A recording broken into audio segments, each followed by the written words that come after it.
to know. Always one or two things or a few.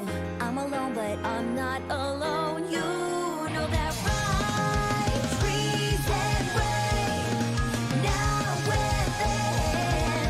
I can't live without that precious one. On season follow, so that's me. Springtime, Cinderella, I will follow you wherever you go. I can't wait to catch up before the sun sleeps. Not if you're short of breath. Just so you know, please don't think you're going to get away with it, okay?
to feast. Bring it out, keep grinding, diving deep like cold steel. I won't face my doom, sayonara. Well done, how dare you? Never too late to bend the knee. When hell freezes over, sayonara.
Bullshit blazing, still my heart is blazing. If the word kill me, I don't need a new one under you. Soon you will know, we already know the smell of the game.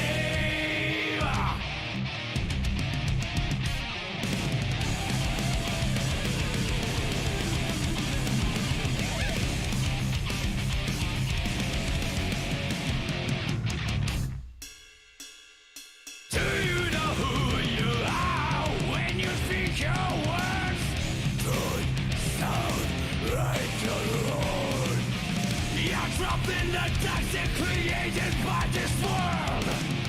That is who you are.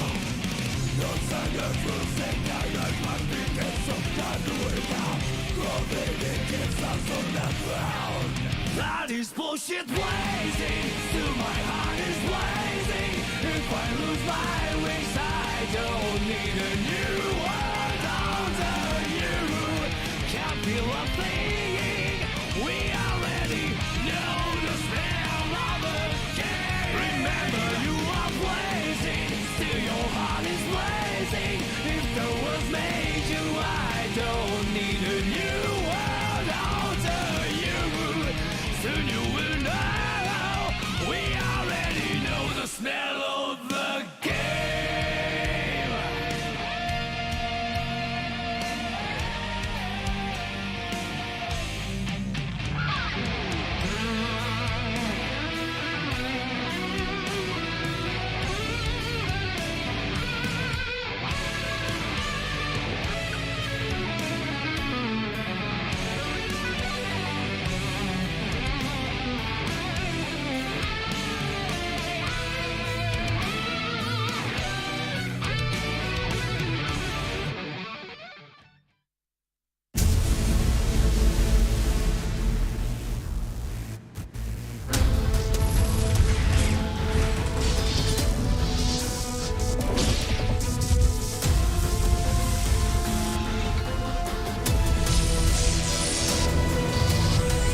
The most important thing for me is drama.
And welcome back to ARCREVO America, the US West edition today for the top 8. I am Ringe. This is Jake Ryan, and we hope that you are all prepared for some drama, some chaos, some violence, because I know I am. How are you, Jake?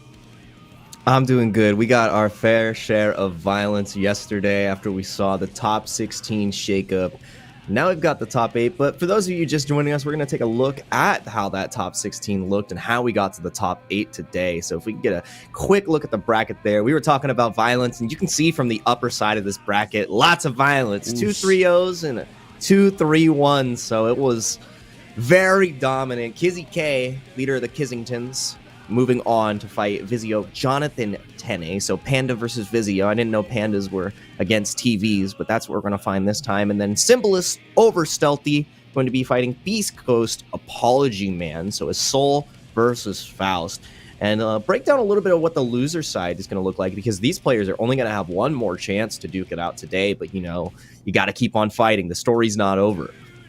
It's true. Aaron and Clock both starting in the losers bracket in top 16, right? Able to fight it out, defeating those players that dropped from the winners bracket to face them. You see, both in 3-0 fashion, actually. So Aaron and Clock definitely looking good going into their matches up against Stealthy and Dawn, respectively. Of course, Stealthy able to bounce back from that loss, get a 3-2 victory. Dawn, another story of a 3-2 victory, right? So a lot of these losers matches were very close. Definitely going to be prepared for the onslaught that everybody's going to be bringing today, because we all have aggressive characters, with Stealthy being the lone, like Axel, in the losers bracket, right? Everybody else is going to be looking to get in there fast and hit you hard. Yeah, and you know, the prize for all of that, especially if you're able to get to the pinnacle of this top 8, is you get that ticket to the ARCREVO finals in March, and you get that beautiful beautiful Guilty Gear hitbox, and that's for top 2. So you get first and second, that's going to feel fantastic, and that's going to put even more pressure on our winners side, because then they have a guaranteed top 3, which means they're only one more game away from getting to that final. So a lot of pressure on the line. 30 G's that's a lot of money. That's a life-changing amount of money right there. And everyone is going to be playing their hardest from the winners and the loser side. I think from what we saw yesterday, it could be anybody's game.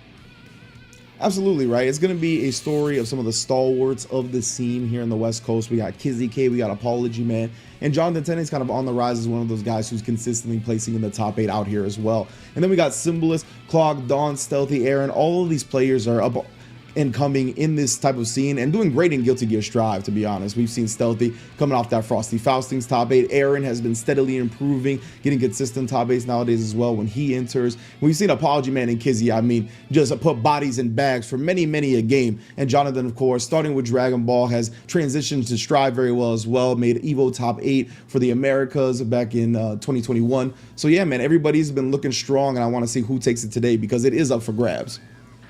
Yeah, it is definitely going to be, it's going to be one bracket to remember, especially with that first match, because I know that these two players, like everybody in the West Coast, were like training partners with each other. So if and the rest of the world is like, man, I don't have the Zato experience. How are we going to deal with Latif? Be like, okay, well, we know how to fight that guy on the other side of the pond.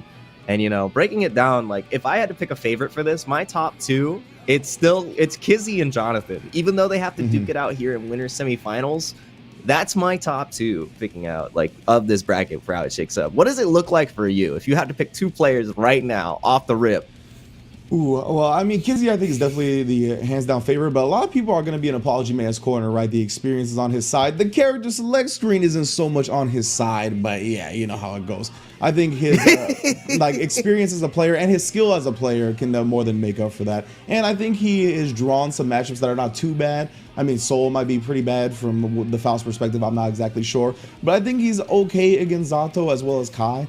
So perhaps he can duke it out and actually make it to Grand Finals winner's side, whether it's against Kizzy or Jonathan. But I think any of the losers bracket people can make a run as well, right? Clock on the Nagori Yuki, if he has an explosive day, he could definitely upset the bracket. Dawn on that Ino gets the right type of offense going, the momentum where the defensive opponent can't stop it, then it's going to be a rough one. And Stealthy and Aaron have proven that they're great as well. So yeah, I mean, I would say Kizzy and Jonathan, or Kizzy and Apology Man for my Grand Finals, with Jonathan third or upsetting one of them in the Grand Finals as well. But yeah. Yeah, I completely agree with that. I mean, it's a toss-up either way. And, you know, my heart pick, if I had to take my heart pick, is Aaron. After the violence he showed us yesterday, I want to see that every single match. I want to see it go up another degree. I want it to go from the 3rd to the 4th to the 5th until he becomes the first place finisher. But yeah, we're actually going to get started on the other side of the winners bracket. So Kizzy is going to be coming up a little bit later versus Jonathan. We're actually going to be getting Beast Coast Apology Man versus Symbolist. So we're going to see exactly what these players have to say before we get into the match. Symbolist, you know, showing up with the Soul Bad Guy strong and close. I'm a Soul player, so this is I can't even say this with a straight face. Close, heavy, volcanic, clean hit. Heavy Volcanic Viper is fair and balanced against Faust HP. The winky face is what makes the difference right there. Good stuff to Symbolist. He could have just cut off the statement at fair and balanced. Like, he didn't even have to put Faust's HP, you know what I'm saying? Even though he is one of the Zero Guts boys. So not in the bottom 3 of health, but definitely in terms of the bottom when it comes to guts. How does Apology Man have to respond? Let's see. If I throw a trumpet, please do not pick it up and instead let me pick it up. Have some respect. Have some decorum for the person. Look at his face. You're really gonna steal the trumpet from a man with this face? You want to have him keep making that? I don't. I mean, he's the one who tossed the item. Okay, he's just trying to pick it up. All right, it's like, hey, that's my $5. Don't take my money off the ground. Those are my bombs. Just let it be. Let it be. Nothing to see here. Nothing bad's gonna happen. And that's what Apology Man's trying to do. He does make great use of those items, right? So anytime you can deny him an item or two, it's definitely going to be the way that you want to do it. Yeah, exactly. We're going to get to see if Symbolist has the experience needed to deal with this Faust. And the thing, too, is, you know, I feel for Symbolist because Apology Man's training partner is Jonathan, and Jonathan, when he did get that top 8 at Online Evo, was a Soul main, and still has Soul as a secondary that he plays often into this Faust. So, you know, experience pays off here, and let's see if the veteran of Apology Man, you know, multi-game threat, is able to deal with Spinless. And he put on Drift. I love how we're starting this tournament. And when this game came out too, NorCal was the land of souls. There were so many in NorCal, so Apology Man has an abundance of experience here. Copious amounts even. If he loses, he's going to need a copious amount of copium. Because you have all the experience in the world. Exactly. NorCal is definitely not going to let him hear the end of it if that happens. Already red risk gauge. I mean, anybody could got in this situation. Dangerous press of the 5K, but a smart one. Yeah, the risk gauge is still cranked. Immediately putting him back into the exclamation point. Nice fake on the overhead to go straight into the command throw. Yeah, finally he has fuzzy pressure right here. Yep. The throw is just too large. Looking Reed Richards hurt box coming on the screen. Oh no. Now playing it patient. Woo! He did that. Saw it yesterday, and now it's coming out once again. Scare throw PRC, man, especially in the quick version to throw. It's just a great way to get yourself out of the corner, kind of not let your opponent push you towards that space, get the whole screen advantage back, as well as, of course, catch your opponent off guard. Yeah, and Apology Man is so good at mixing it in there, too, in his typical approach, utilizing it. Wow, the luck on this man right now. Meteors into the 100-ton special. I can't believe it, Apology Man. No trumpets today. Yeah, right? He's trying to will the trumpets out of existence. Nice instant block FD on the wake up right there. Got him out of range, but didn't make the most of it. Apology Man now FDing, trying to get some space where he can press a button. Does get the throw off the empty jump. Looked like Simulus was just out of range of what he was looking for. Now we got the corner for Apology Man. Little man made him think about blocking, so he sneaks the throw in. Yeah, and you have to burst at some point here, but Simulus not going to get the opportunity. You don't get to save that for the next game, brother. It's not how that works.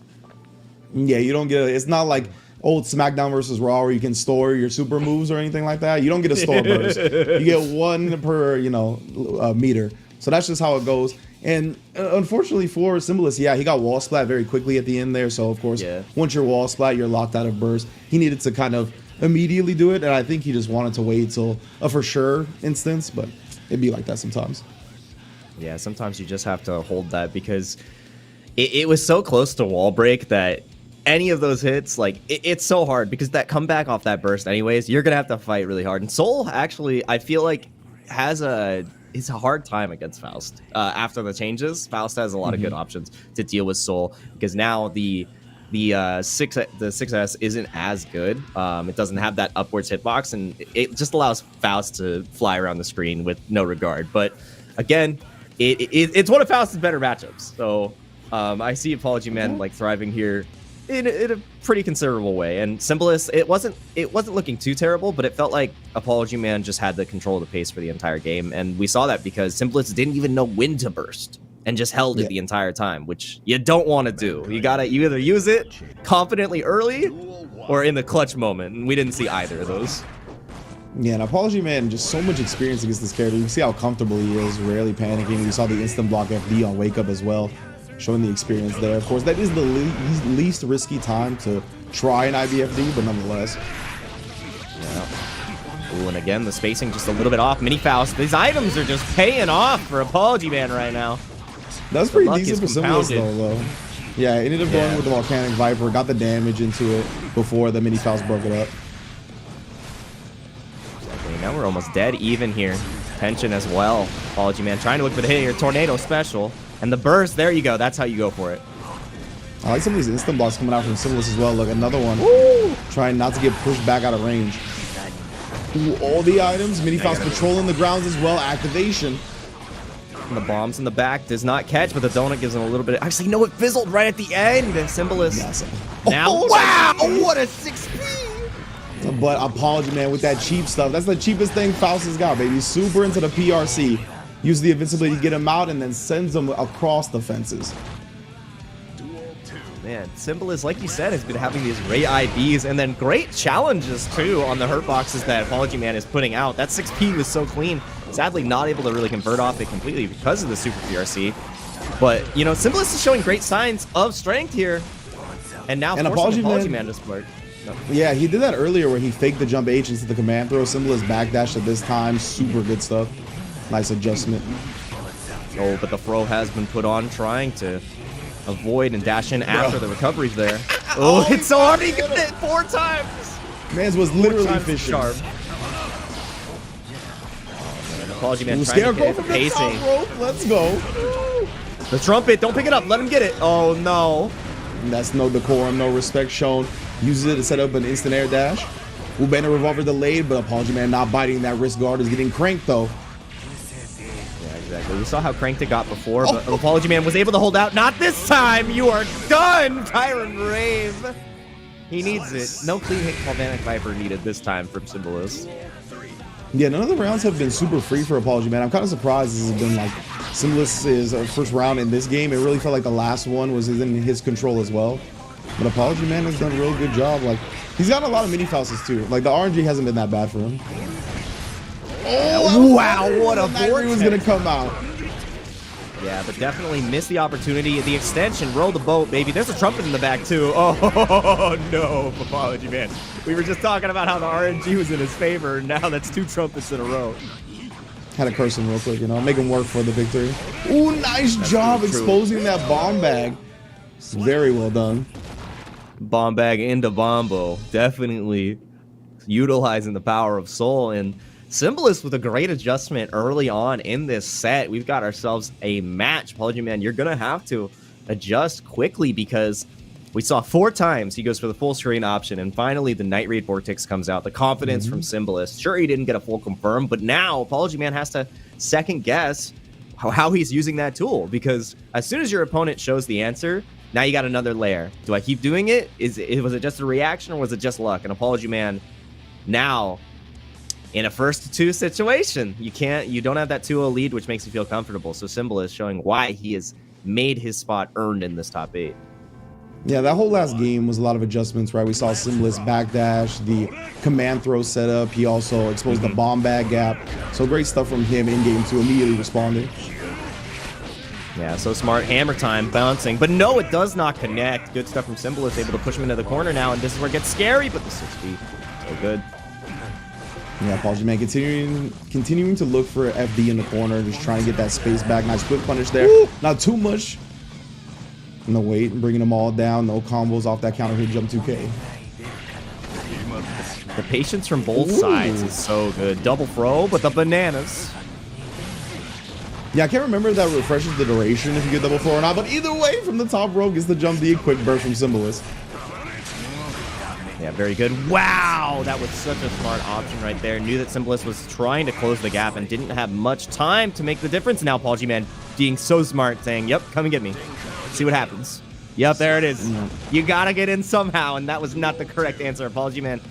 That's a seasoned player response there. I have the lead. I'm not gonna force the closeout. I'm gonna force you to make a mistake. And I love that even though he had some distance, he didn't throw an item. He showed a lot of respect for how quickly Soul can close the gap. Yeah. He's fast. Oh, Nice no, jump on the throw. players. Triple jab. Oh, the counter hit H in the corner. Oh, we're seeing that clean hit Volcanic Viper damage on display. Living on a pixel. You need all the magic for this one. Living on a prayer. Living on a pixel. Trying. Has burst, but please do not use it, Apology Man. The bombs. You can't even take your own bomb. Mini Faust. The luck is in his favor. Oh, another great backdash on the command throw attempt, and the Fafnir coming through. That was clean. Luck was drying out there for Apology Man for a moment, and now trying to find the way to keep the lid on Symbolist. I'm so impressed with his backdashes on some of these command throws. He got hit by the first one, and no longer. Wow, big counter hit. Nice, does catch up the Soul. You cannot escape the mini Faust, bro. Yeah, it actually saved him there. He was going to go corner to corner, and without burst, Apology Man was going to be in a tight situation. Wow! And he burst immediately to stop the hit. That was so smart. Yeah, even though you don't get burst meter back, that's not that big of a deal because you're not building it for another round, right? This is the final round. Very smart. Ooh. Oh, and the Volcanic Viper gets hit by the hammer. Wow, Mini Faust trying to keep it safe right now. And he gets the grab. Apology Man, so smart, knowing he would respect the block stun from Mini Faust, gets the throw beforehand. Oh, tripped him up. The chip. Didn't combo. Oh, the trumpet's coming through and he catches him low. Knowing that Symbolist wants to avoid the Mini Faust army coming in, just make sure he tags the toes real quick.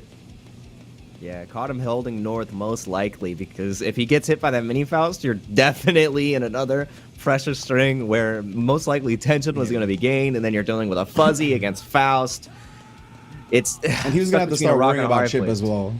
Yeah, so his FD meter not going to be a good look. Was dwindling.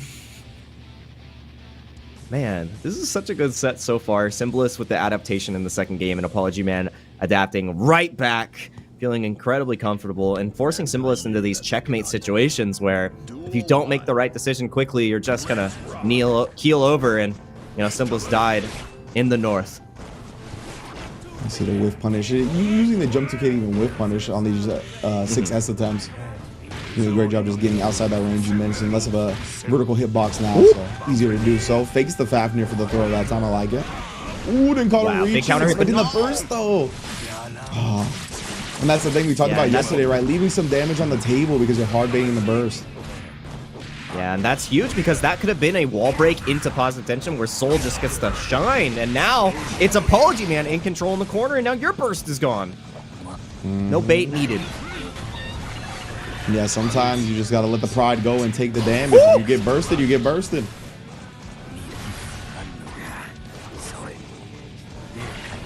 But of course, that's just one of those things, right? If it worked, we would have called him a genius. Ooh, the invincible wake up with the super again into the PRC. Throws him back towards the corner. That's a good look for Apology Man. You just outside that range looking for that jump 2K again. Bandit Bringer. Oh, and that time does wait. Apology Man looking to burst at the last instance, and that's very bad. Building no burst for this next round. Yeah, this is so rough. Apology Man has to make this round last as long as possible if he wants to have burst available for the next one.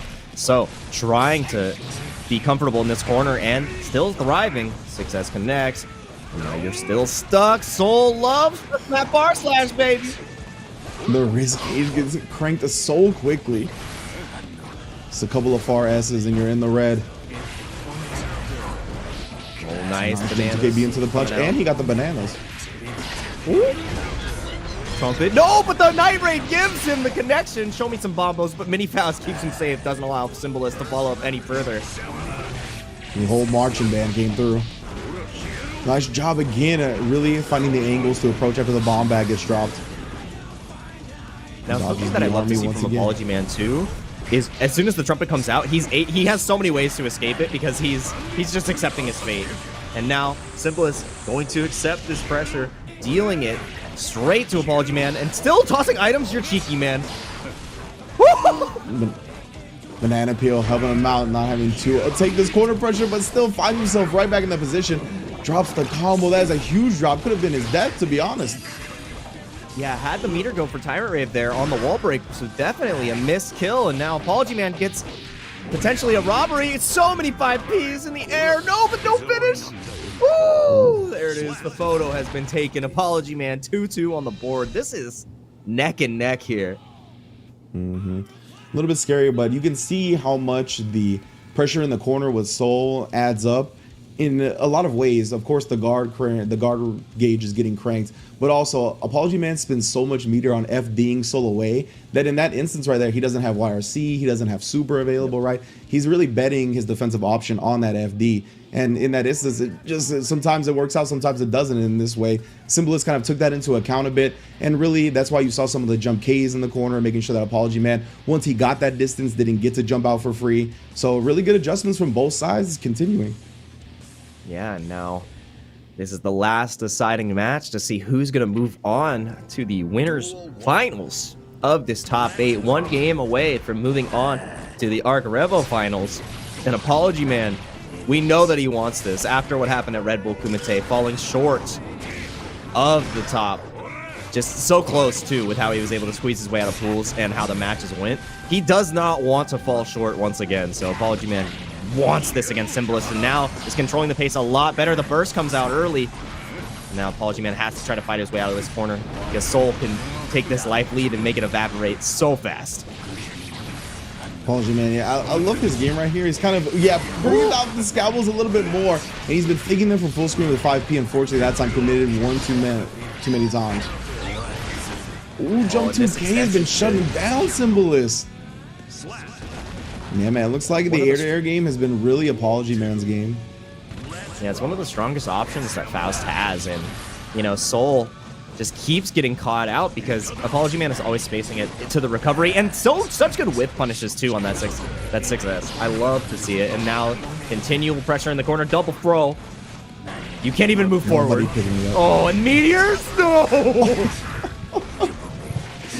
Yeah, I don't know if Apology Man expected the first still be there. We're just doing the jump D either way. Oh, Symbolist gets the night rate again. Takes the damage this time, no hard baiting the burst. Oh, excuse me, Apology Man doesn't have one, but there's the PRC super on wake up. Not enough to kill just yet. When do you burst here, Symbolist? Do you opt to save it because you're gonna need it for the next round? It's such a hard decision here. Maybe looking for a gold burst. Lavender comes out. Dangerous state for Apology Man, but he still has the positive tension. Oh, beautiful. And that's a wrap. Yes, so smart. Yeah, and that's, again, the discipline from Apology Man, right? We talked about his tournament experience, his fighting game experience, with the life lead right there, with the option with Faust to throw an item or two full screen. Doesn't take it, right? He's like, I'm going to sit here. Oh, well, we can go down to 0 seconds. I have the life lead. Time is on my side. So he just waits to see what Symbolist does and then answers it properly. Beautiful stuff, and he's in Winners Finals as expected. Yeah, and the thing that was hard about that, too, is Symbolist was also in that same position, not wanting to overcommit, but at that pace, because you both got negative tension right there, if Symbolist didn't choose to commit, I did not see that comeback happening, because if you have no tension and all you have is burst against Faust, like, there's no way you're getting through. There's no way you're going to be cheeky with, like, a full screen Night Raid Vortex or maybe Bandit Revolver mix. So put in this ultimate decision where he had to move forward, and Apology Man, because he waited, was rewarded, and now sitting in that Winners Finals, like you said, 3-2 finish over Symbolist. But we're going to be able to see Symbolist a little bit later today too, and still great showing, like pushing Apology Man to game 5. Not a lot of players can do that, so good stuff to Symbolist and in that spectacular Soul play. Yeah, definitely good stuff. And now we're going to be moving on to Panda Kizzy K versus Vizio Jonathan Tene. Again, Kizzy with that Kai, Jonathan Tene most likely playing the Zato against Kizzy's Kai, I imagine. And we shall see what the players have to say to each other, because I know they are frequent training partners, sparring partners even. So let's see who's up first. Kizzy K, I would consider Jonathan one of my training partners currently in Strive, so I think this match would showcase how much we broke down this matchup, unless he decides to 5D me on PlayStation to death, but I know he has morals. Morally correct Jonathan Tene going into this match, and we're going to see what Jonathan He would have has let to Apology say. Man have the trumpets. He would have given the trumpets and then beat him anyways. And Jonathan Tene, support your boy, youtube.com/c/KizzyK310. Become one of the Kizzingtons. Smash that subscribe button. Press that bell. Turn them notifications on. And support Kizzy K. You can watch it on your new Vizio monitor. That's what I'm talking about. Jonathan, always great to support the community, and we all love Kizzy. Kizzy's one of the best players to watch, and he's such a good soul, such a good showman. And what you were talking about too, you know, we have Jonathan that's going to be playing on the Zato most likely in this matchup. That's what I want to see. But he had a thought that if he wins the first round against Kizzy's Kai, I think we're going to see Kizzy's Soul come out potentially. That was because I would imagine that I think Soul has a little bit of better time against Zato. So I want to see exactly how it breaks down. Kai is on the screen now, so it's gonna be Zato versus Kai, Kizzy K versus Jonathan Tene. And you know, Jonathan's my boy. My money's on Jonathan, but Kizzy's a different animal and the same beast at the same time. Like, I don't understand. Yeah, we're gonna be in for a treat at the very least. Kizzy already backing up. We're gonna force Jonathan to show a little Eddie in some way. Yeah. Very nice, but that's already most Eddie meter gone. Good job from Jonathan unsummoning at the end, and now Eddie's off the table. Yeah, gonna be getting him back right now at the perfect time. Wow, early showing the vapor throws. Does not care. On the opposing lane, that's gonna be no more Eddie meter though, because you can see nice FDs right there. Jonathan immediately stopped the string, recognizing it, but not enough to keep control. Now he's got it back. And immediately going against Kizzy's words, morally incorrect Jonathan Tene going for the 5D. No regrets. No regards for human life. That's just Zato players, though. You know, I mean, that's no bias. We just got a 5D. It just be like that. It's in your blood. You can't help who you are. That was a real good attempt from Jonathan right there, using the BRC to slow down, try to catch the recovery of the close S. Woo!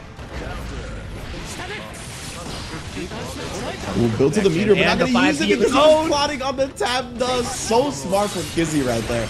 I was wondering why he didn't RC that stun dipper because he built it for a big combo, but that's exactly why he had the tap dust into it, sending a 5D of his own. Yeah, you know, sometimes your best trump card is what you hate your enemy doing to you, and I love to see that from Kizzy. You know, everything is fair in Love and War and in ARCREVO qualifiers, and the Pierce comes through. Apology Man wanted it nerfed before, but wow, the paper throws once again. Kizzy is just challenging any gap that Jonathan is presenting, saying, no, you're not getting away with this for free. And you see how familiar they are with each other right there, knowing that Jonathan likes this like neutral jump BRC option on defense, and Kizzy just neutral jumped with him and made him block a jump S. That was real good. That's the layers that you love to see. Goes back into the stun edge charge, and that is going to be the first game for Kizzy. And yeah, like you said, they have felt each other out so often, and that's such an intricate interaction, the BRC stuff, because normally it's like, oh, they're RCing, I'm going to RC back, and Kizzy's like, no, I already know the next level. I'm just going to continue to meaty him because I've seen this 1,000 times. Yeah, and that was something that Jonathan had already shown in the previous round too, right, where he tried to whiff punish that close S by BRCing down. So great adjustment immediately from Kizzy right there in game one, not even between games, but between rounds. Yeah, and that's... like, unless you're at that top of the top, that's something that is not easy to do. Normally, it takes at least a round, like a game or two, to figure that out. And Kizzy says, saw it once, never again. Not going to let that happen in this set. So, Jonathan now on the back burner, trying to push forward. And wow, what a great reflect immediately. I'm showing him the stun edge. He is going to get the further frog extension. But Kizzy not going to want to surrender that positive bonus ride, really valuing the fact that not giving Zato that wall break. Oh no, but Zato getting the wall break immediately afterwards, gets the full sword. This Oki is pretty solid. Let me see what you got, Jonathan. Pierce into even more corner press and drill party, baby. How are you gonna block this? Show me the 5D, Jonathan. Where's it coming? Ooh, just a raw stun edge right there. Trying to find his way out, and those with the 2K really meaty on that. And again, you see that same option. Jonathan had already landed though, and he was gonna get a whole life bar and a half with that combo if he needed it. Yeah, definitely, because he didn't have enough to pay the bills in life bar. He says, don't worry, we'll get you on the layaway next month. And now Jonathan with this round lead. What great reactions to the stun edges here. I can't believe it. Oh, the delayed drunkard shade. Yeah, it's a great little frame trap. Gives him a hard knockdown, buys time for little Eddie to come back. Again, you can see so many jump ups into BRC from Jonathan in this matchup. You're gonna get the extension he's once still again. going? Very nice. Oh yeah, oh yeah, friend. And I love that. Burst out trying to keep you this feel corner. like the combo's over. Oh wow, Moving, gold where burst, is the but it gold gets burst? caught.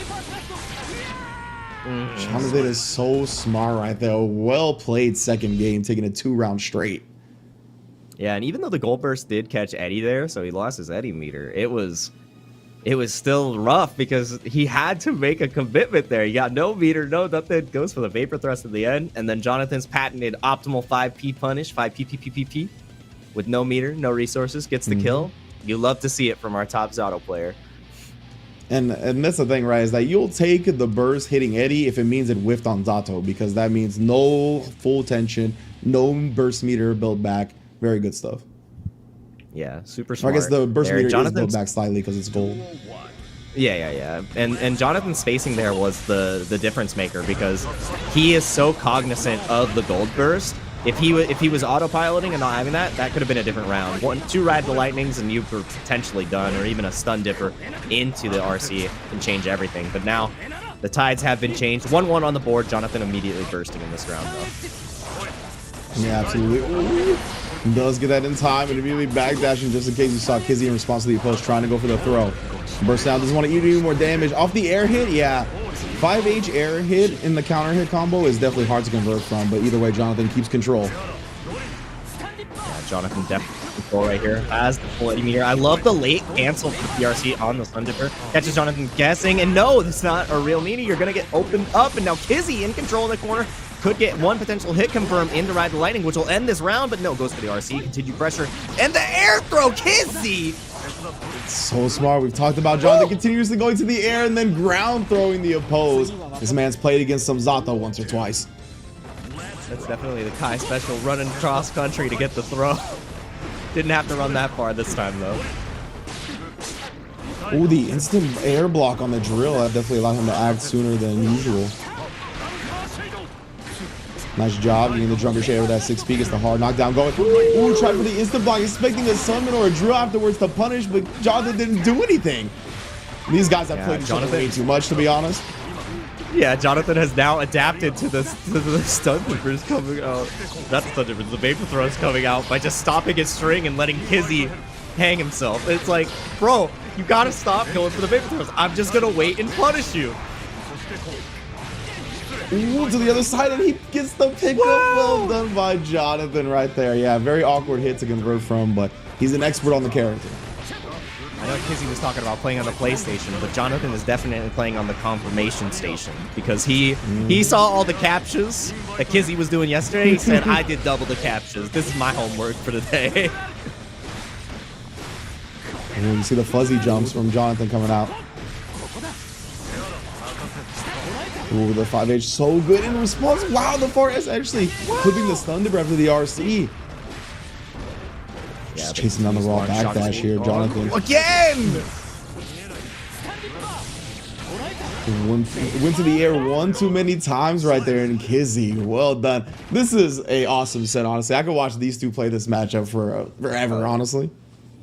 Yeah, like seeing how developed this matchup is here. I don't think you'll see a better Kai versus Otto matchup because they are playing at a different level, a different speed, a different level of awareness too, that just you're not going to see. The fact that they've adapted and then adapted back to each other multiple times in this set, and it's so close each time, it's just a beauty to watch.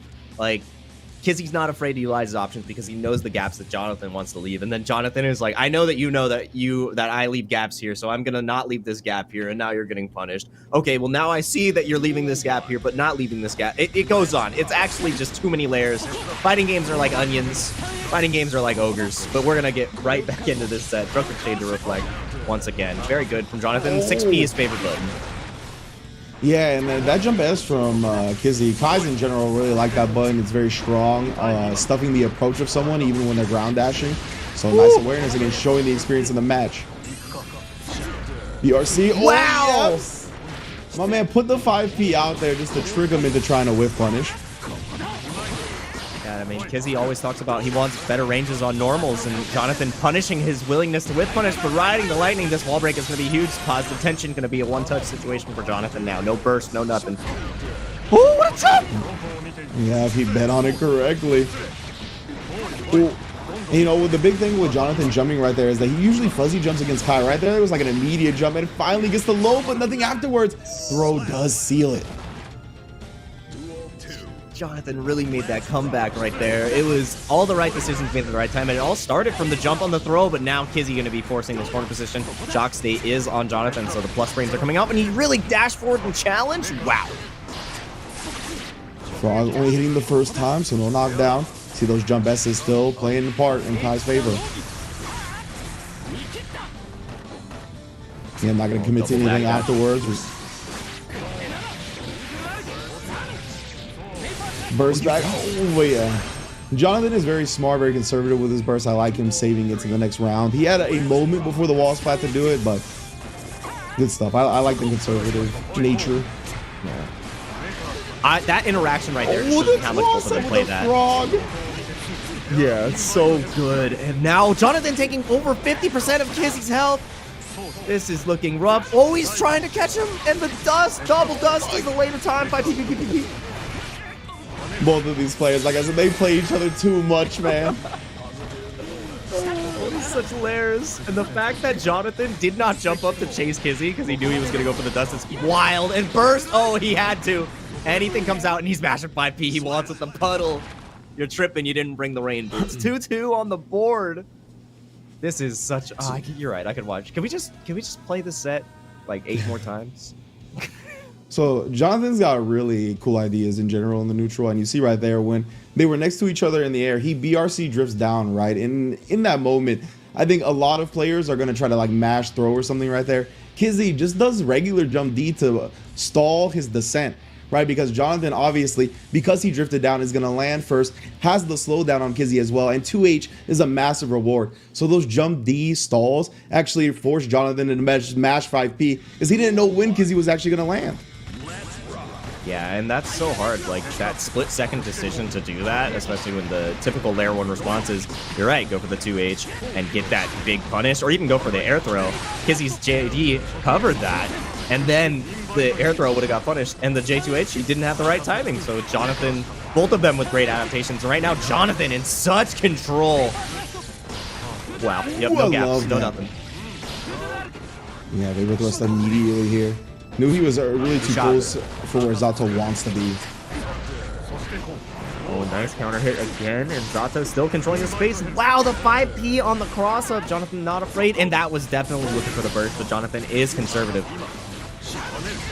Yeah, and that was an instant block drill again, too, because he's been showing a lot of great instant blocks against this character.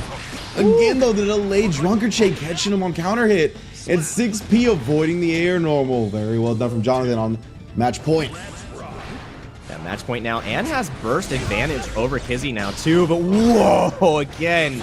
Kizzy said, stop shopping at the Gap. We are going to Macy's, young man. Oh, just tucks him back into the corner as well. Jonathan covering that gap in the Piercer with a 2K, gets to throw it to the Frog as well. Kizzy not eating more damage. PRC, but he's still just blocking. The 2H was too active. At least that prevented him from actually getting hit, and then punishes him as he tries to summon Frog. The cross-country run-up throw right there. I can't believe it. School's in session for Kai. But now trying to... Wow, what a block on the JD. Jonathan's so aware, and again, the 6P comes out, and Kizzy's running out of options, running out of space, and running out of life. No burst, no nothing. Big counter hit, and the extension. One more decision could do it for Jonathan, and the super. Just to keep him back. Oh, huge counter, but no confirm. Yeah, Jonathan not bursting immediately off that first counter hit, saving it for the second time, and gets the full screen Zato-less combo. All Eddie, all day. All Eddie, all day right there. Double Pierce into Frog. Shadow Jim Henson making a guest appearance today once again. Jonathan 10A. You know, that was back and forth, but at the end, it felt like Jonathan really figured out what Kizzy wanted to do in the neutral. All the punishes that were appropriate, and just, you know, there was vapor thrusts that kept coming out from Kizzy that were great. But Jonathan became privy to that, and Kizzy stopped throwing him out because he realized the respect was there. And Jonathan, you know, he didn't win with the 5D, I'll say that. So he stayed true. Morally correct, Jonathan 10A. Moving on to fight his training partner in the winners finals of Apology Man. And I mean, if you look at the quote from yesterday from Apology Man, he said, nerf Pierce. So 3-0, Jonathan. Congratulations, Jonathan. You're going to the ARCREVO finals. Okay. I mean, hey, you'll be happy. You're like, yeah, more Zato representation. Let's get it. But that's a match that we'll be diving into later today. And we've had such fantastic matches so far. And, you know, Jonathan, he plays so well because he plays on one of the best peripherals in the business. And if you don't already, you should go visit Hitbox arcade.com/ARCREVO, because look at this wonderful Guilty Gear hitbox. If he gets into the top 2, he gets another one to add to the trophy case. You can take control of your own game, get some of the best execution in the business. It's super precise. You can see everybody in the FGC picking this thing up. Rinch has one, I have one. I know Giuna just picked one up and showed us how easy it is to do supers on Kai. So you're not going to want to miss out on that, and you're not going to want to miss out on this next fighting game. Tell me about this fighting game, Rinch. How good is it? Well, it's the one you're watching right now. According to the Game Awards, it is the winner of the best fighting game, Guilty Gear Strive. Going on with the ARCREVO America tour as well. We're coming to a conclusion very soon, right? Next month, March 19th is the finals. But I'm getting a little ahead of myself. Of course, you saw all the accolades, the praise for Guilty Gear Strive. Got the rollback netcode, got a lot of the characters that you love from the franchise, and some new ones that I'm quite a fan of as well. So big ups. If you haven't checked it out and you just strolled across this stream randomly, by all means, please do so. Yeah, and make sure that you are supporting ARCREVO. And I know this is the last event, but if you've entered any of them across the Americas, then you have contributed to Child's Play. Every single match donates $20 to this wonderful charity, and it's up to $30,000 from Arc System Works. So every match that you're seeing today is continuing to contribute and making such a big change to the world. And another thing that's making a change to the world of Guilty Gear has to be Baiken, one of the coolest characters in the game. You love to see her. She has wonderful combos. She gets bomboed herself. So, I mean, if you want to see a Tyrant Rave TOD coming out of Seoul because you got tethered, feels pretty good. Baiken's your girl. And it's so fantastic. She's got great mix. Everybody's starting to develop the character, and we will potentially get to see her in the future, as Wrench mentioned before, at the finals. Yes, indeed. The ARCREVO America 2021 finals going down March 19, 2022, all on the Twitch stream that you're watching right now, 11 a.m. Pacific time. Trailers, announcements, matches, everything you could possibly want in the Guilty Gear Strive realm will be going down over at the ARCREVO America finals. So again, tune in next month. This is the last qualifying event, so we're going to find out who's all going to be there today. So it should be a good one. Of course, thank you all for joining us so far. We're going to take a quick break over here at the Arc System Works channel with some good matches to think about, to ponder over, and then of course back with some losers bracket action. Don't go anywhere.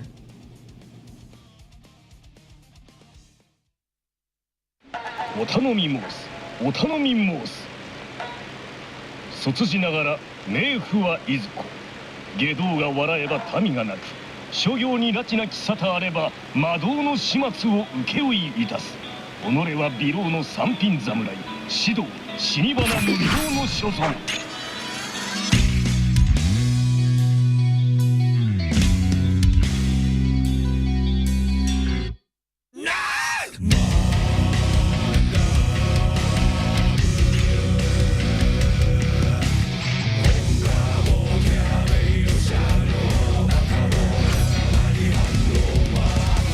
There's no winning or losing, just knowing yourself. Fight! No one can give up on you. I get it. I wouldn't want to mess with me either. Say the word and I'll wake you the hell up. Gotta hand it to you. In the end, she believed in my son. I guess this isn't such a bad path to walk. Get up. If you lost, you've got something to gain. You think too much. What do you got to think about anyway? My blade is your blade. I owe you a drink. You like sake, don't ya? Can't you see I'm blazing? Still my heart is blazing. If the words kill me, I don't need a new world after you. My time is my word. Your words will never let me disobey. That is bullshit blazing. Still my heart is blazing. If the words kill me.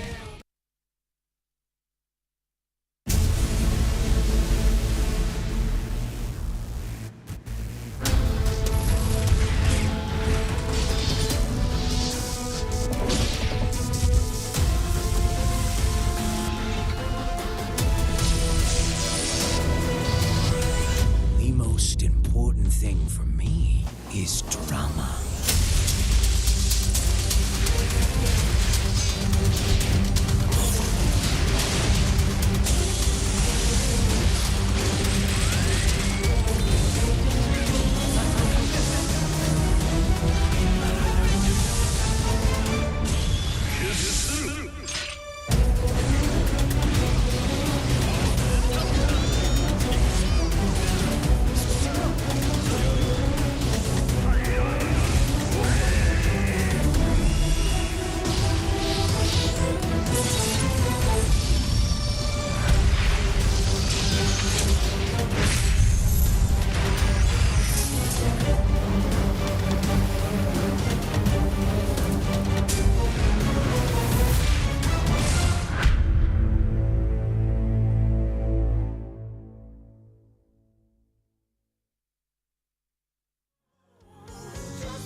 Winners finals has been decided, and we are getting into the losers side of things now. If you're just joining us, once again, I am Jake Ryan, joined with Ringe to cover even more action. We just saw a Zato master learn from the Zato master himself, Ringe. You got to orate his favorite character on the screen. Shout outs to Zato and Eddie. Little Eddie doing the best. Ringe, how you feeling about this losers bracket so far? I mean, I'm feeling good, man. I'm feeling good for sure. I think we have a lot of explosive matches waiting for us in the losers bracket, right? We got Dawn versus Stealthy. We got Clock as well being represented up against, it's going to be Stealthy versus Aaron and Clock versus Dawn. That's correct. So Clock versus Dawn going to be able to start. Nagori Yuki versus Ino. Definitely a pretty volatile matchup, obviously. Both characters being very, very overwhelming offensively and not a lot of defensive options on either side as well. So when it comes to the neutral, I don't know. It seems to me like I think Ino could probably get bullied quite a bit by Nagori Yuki. Yeah. A lot of his big normals and whatnot can kind of take up the range that she wants to be in. She might even get anti-aired or two by a Beyblade, which is always a rough thing to deal with, especially if it counter hits. And then Stealthy and Aaron the Mac, they play a lot, right? And training partners. Going to be Soul versus Axel. And we saw that yesterday. Aaron already took down Reynolds in that matchup. Stealthy might be another body in a bag. But, of course, Stealthy, considering I think he plays Aaron a little bit more, should be a bit more ready. Yeah, and that's what you love to see, too, especially in training partners. Sadly, once you get to this top of the bracket where we're in top 8, if your training partners are good, you're most likely going to have to run into them at one point or another. And sadly, it is another team kill. Aaron's already had to add Dadpool's name to his belt buckle. Stealthy might be the next one on the list, but it's not time for that. It is time for Clock and Dawn to duke it out. And we're going to see exactly what the players have to say going into this match. All right, Clock. Based blood meter. Base Jake Ryan loves the base blood meter. We saw what he did yesterday where it was just a suggestion. So I love to see that from Clock. Yeah, if you saw Clock play yesterday from the Nagori Yuki, he is looking to pop, but he's got those Hotashi pops a lot of the time where it's very effective. He's popping when your wall splats, so you end up getting hard knocked down on the wall, but he is very much not afraid to let the blood meter max out. So what does his opponent Dawn have to say in response? Is he ready for this? Dawn, of course. Ino versus Nago, I expect nothing less than an aggressive match. All right, a little bit more tame than yesterday. Wasn't it Dawn the one that was giving us the Nagori Yuki facts? Yeah, he said belligerent, like the Beyblade. He was talking about the command throw. I'm surprised he's so tame here in top 8. I mean, maybe it's the confidence because he's going to show us. He's like, man, I talked about how good Nagori Yuki is, and I'm going to dismantle this character with my aggression. That's what I'm hoping to see. Clock, however, definitely was showing us, I think, the top percentile of a bell curve of how to be aggressive with your blood meter, with how much Fukio and Beyblade he was utilizing. There was no regard for either character's life bar, and he did come out on top. So we're gonna see. It definitely there were no rules. This health bar is a suggestion, and so is yours. Clock versus Dawn. This matchup. It's honestly, I feel like it's decided off the opening gambit, and we are seeing here, Clock is so aggressive already. Yeah, it's funny because I think Dawn had the right read at the round start because he like jumped up away from the Wasoda Yuki, but Clock went with the follow-up and it actually caught the dive bomb. It already almost maxed out PRC to keep the aggression up in the corner. FD to try to get some space, but he can just close it so quick, and a 2K to close the window. We were talking about aggression and opening up the game with with this unrelenting pressure. I feel like Clock, he's trying to keep us on time. He said, I don't want to be here for a long time, only for a good time. No health bar, no nothing. Look at Dawn's health, man. What's he supposed to do? Yeah, that's plus frames from the stage transition as well. Oh, he tried the command throw just a little bit too early.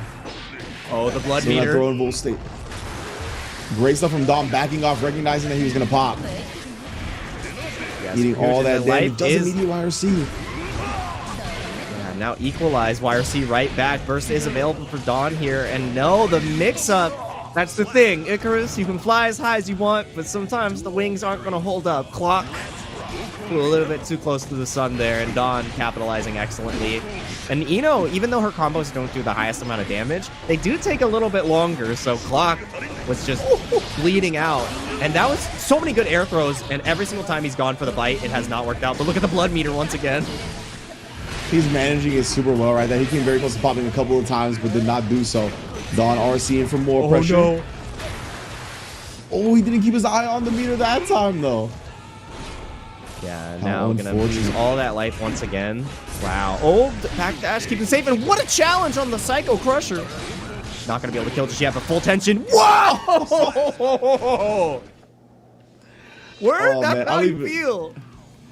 I don't know what Dawn tried, but yeah, it's definitely a very scary moment, right? You just try to react to Nagoriyuki Fukioing forward, and he can just keep doing it. Like, it's very hard to judge the distance at which he's going to do, especially because he has so many good tools from farther out, right? What if he just Fukio forwards once and does 2S or something, and you expecting the command throw get hit? So, tough situation to be in, and I mean, Clock has played this super well so far. Yeah, definitely a really great decision from Clock there. That double Fukio forward into the command grab. And the thing is the willingness to continue doing the command grab, right? Because it's been jumped 3 times now, and he's like, nah, you're never going to see this coming a 4th time. So I love that. Yeah, Clock. from that far away, too. Yeah. Oh, it's a full screen command grab? No, it's not. Now it is. There it is again, the willingness to continue to command grab, and Dawn just hasn't found an answer to escape this aggression yet, and that's one of the weaknesses that Ino has. 6 command grabs in a row. You're 1 for 6. I love it. I love it, Clock. Live your bliss. I definitely gets the OTG to trade combo off that stroke. Finally gets the wall splat. Not gonna break the wall with super either. Just trying to keep it for that PRC coverage. Well done. Wow. Oh no, actually landed in time for the ground throw. A whiff again, end to the burst. Okay, let's see how this goes. Dust. Oh, chip pixel to drain. You can't. It does so much chip damage. I cannot believe the way that rounded. He tried the command throw to prevent the pop. It whiffed.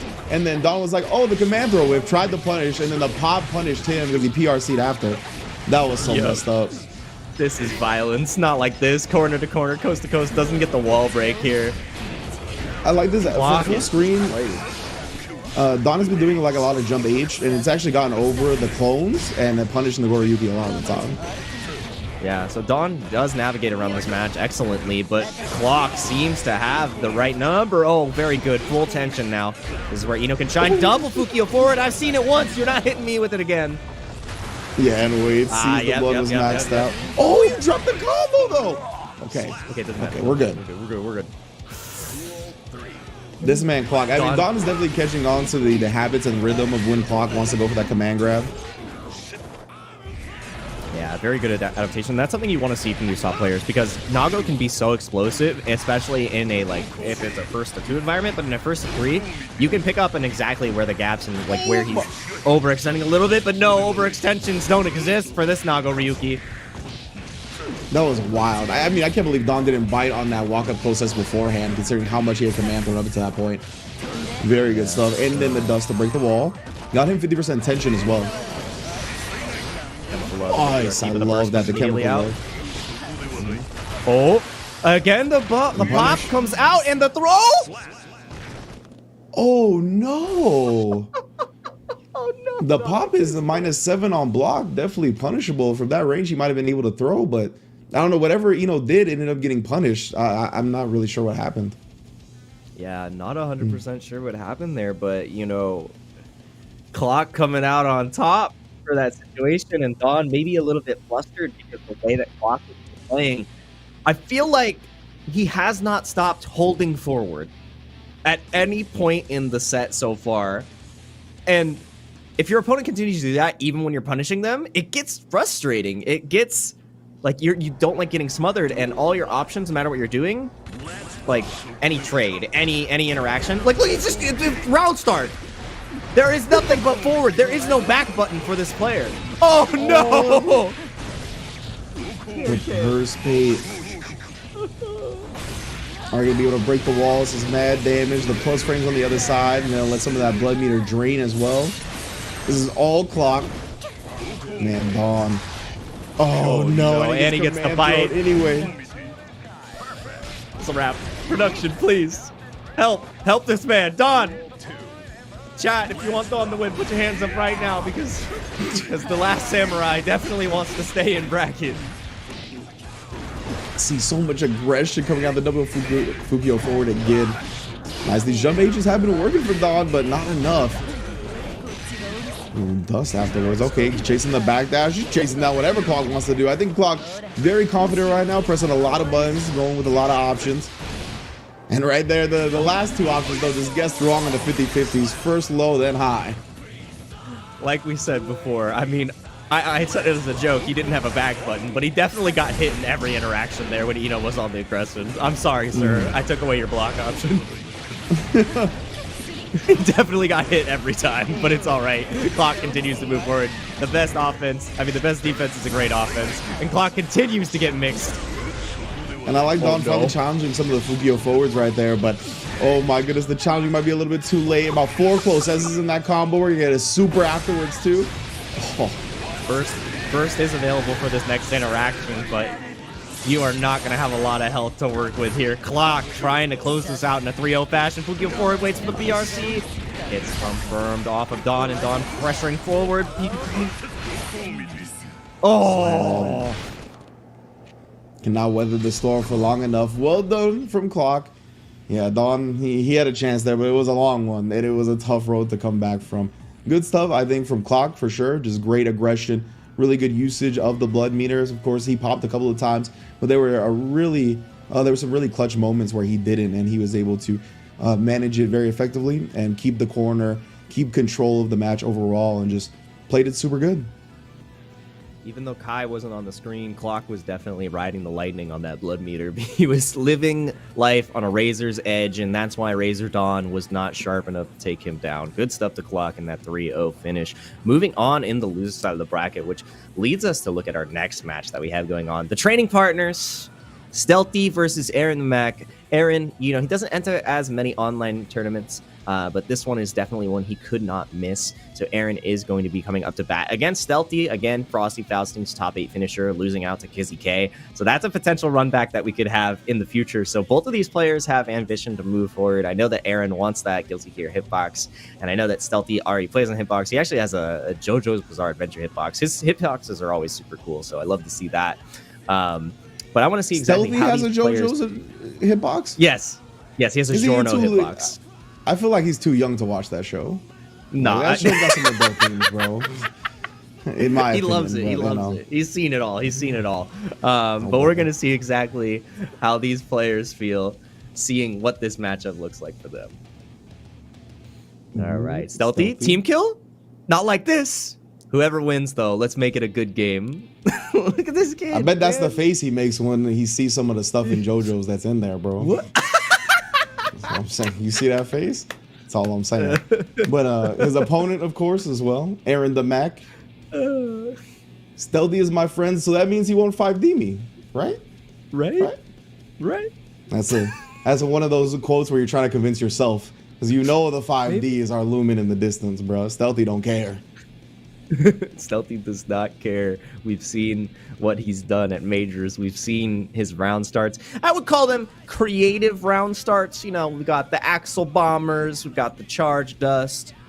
I want to see what kind of creativity he brings into this next match as we see Aaron DeMac. And Aaron plays much of the cast, playing Soul Bad Guy now. He played Nago before. He's touched every single character. He's the type of lab monster that'll lab everything out and be like, I'm bored with this one, I'm gonna try this one. And Soul Bad Guy, the scientist, Frederick Bolsera, just feels correct as we get into this match. Loser side, Aaron versus Stealthy. Another team kill. Is the power of friendship gonna keep propelling Aaron forward as he takes down his whole team? Oh, I love it. Let it rock.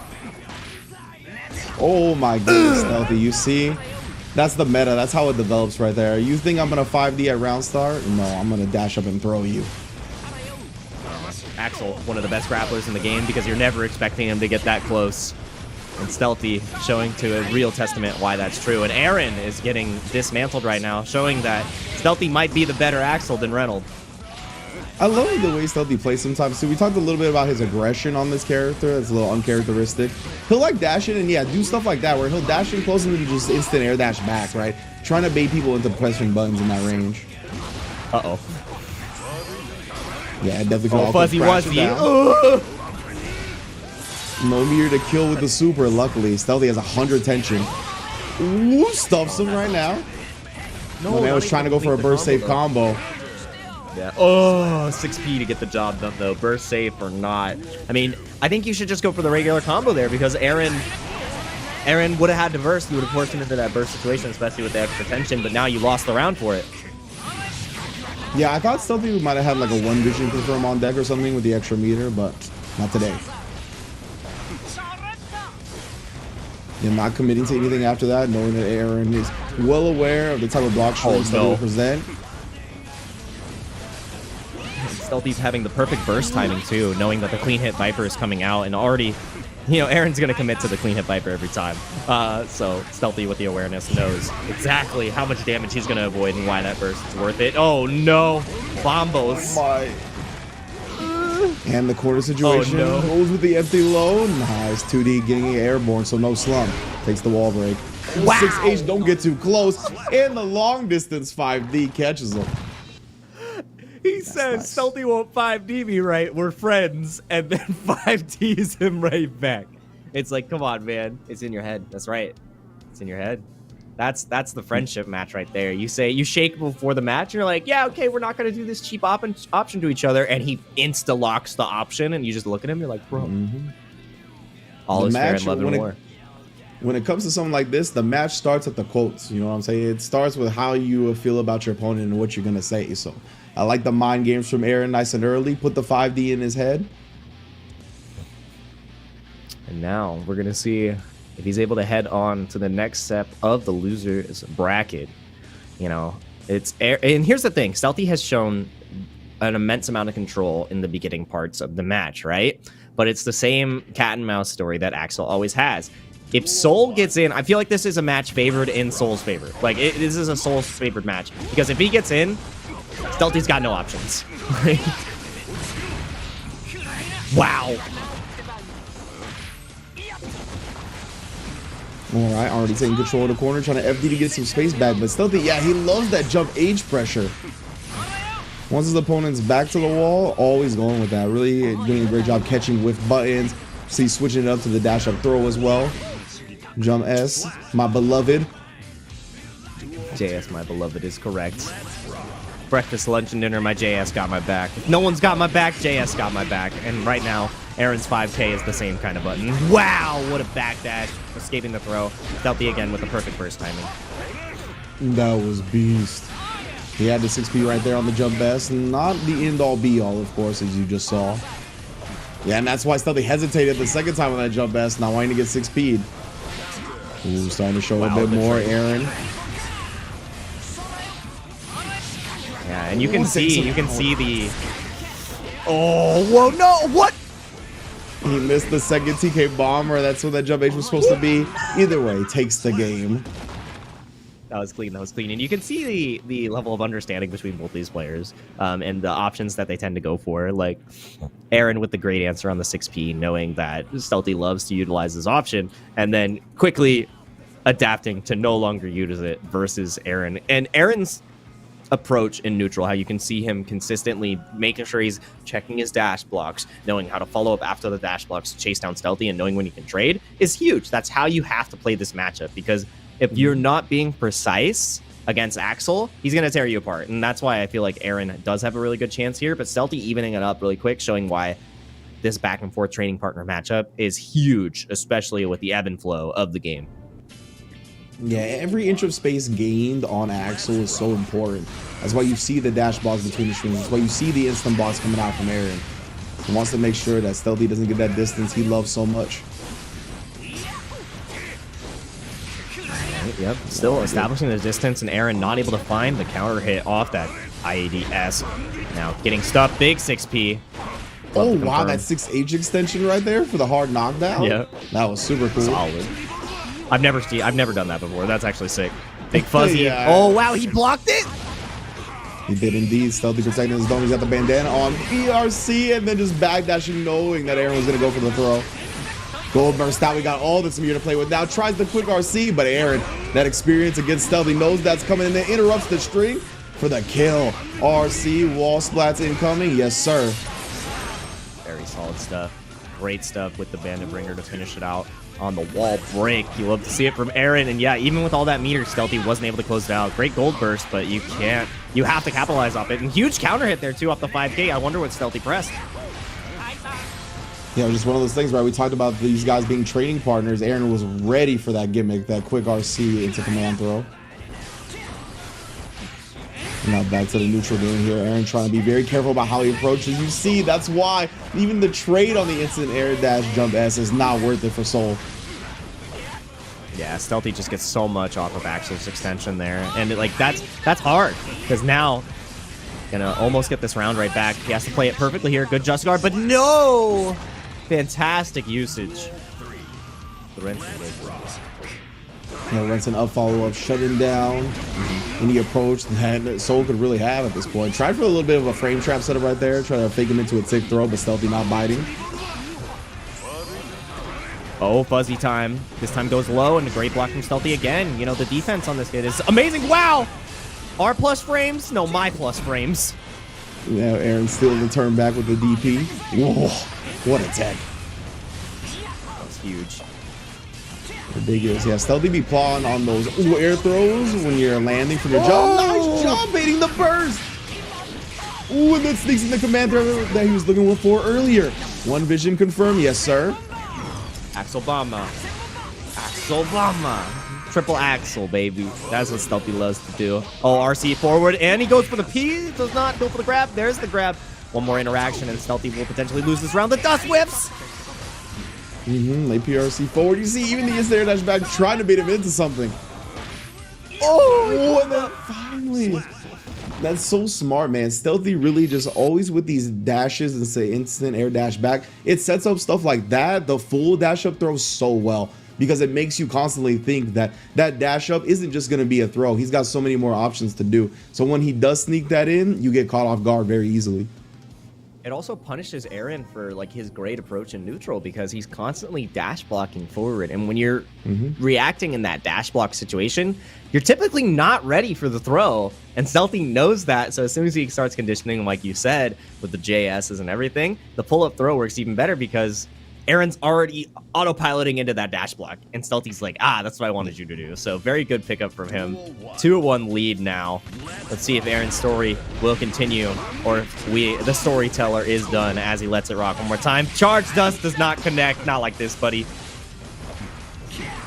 Yeah, definitely a fantastic point, honestly. It's a great way to counter dash block is the throw.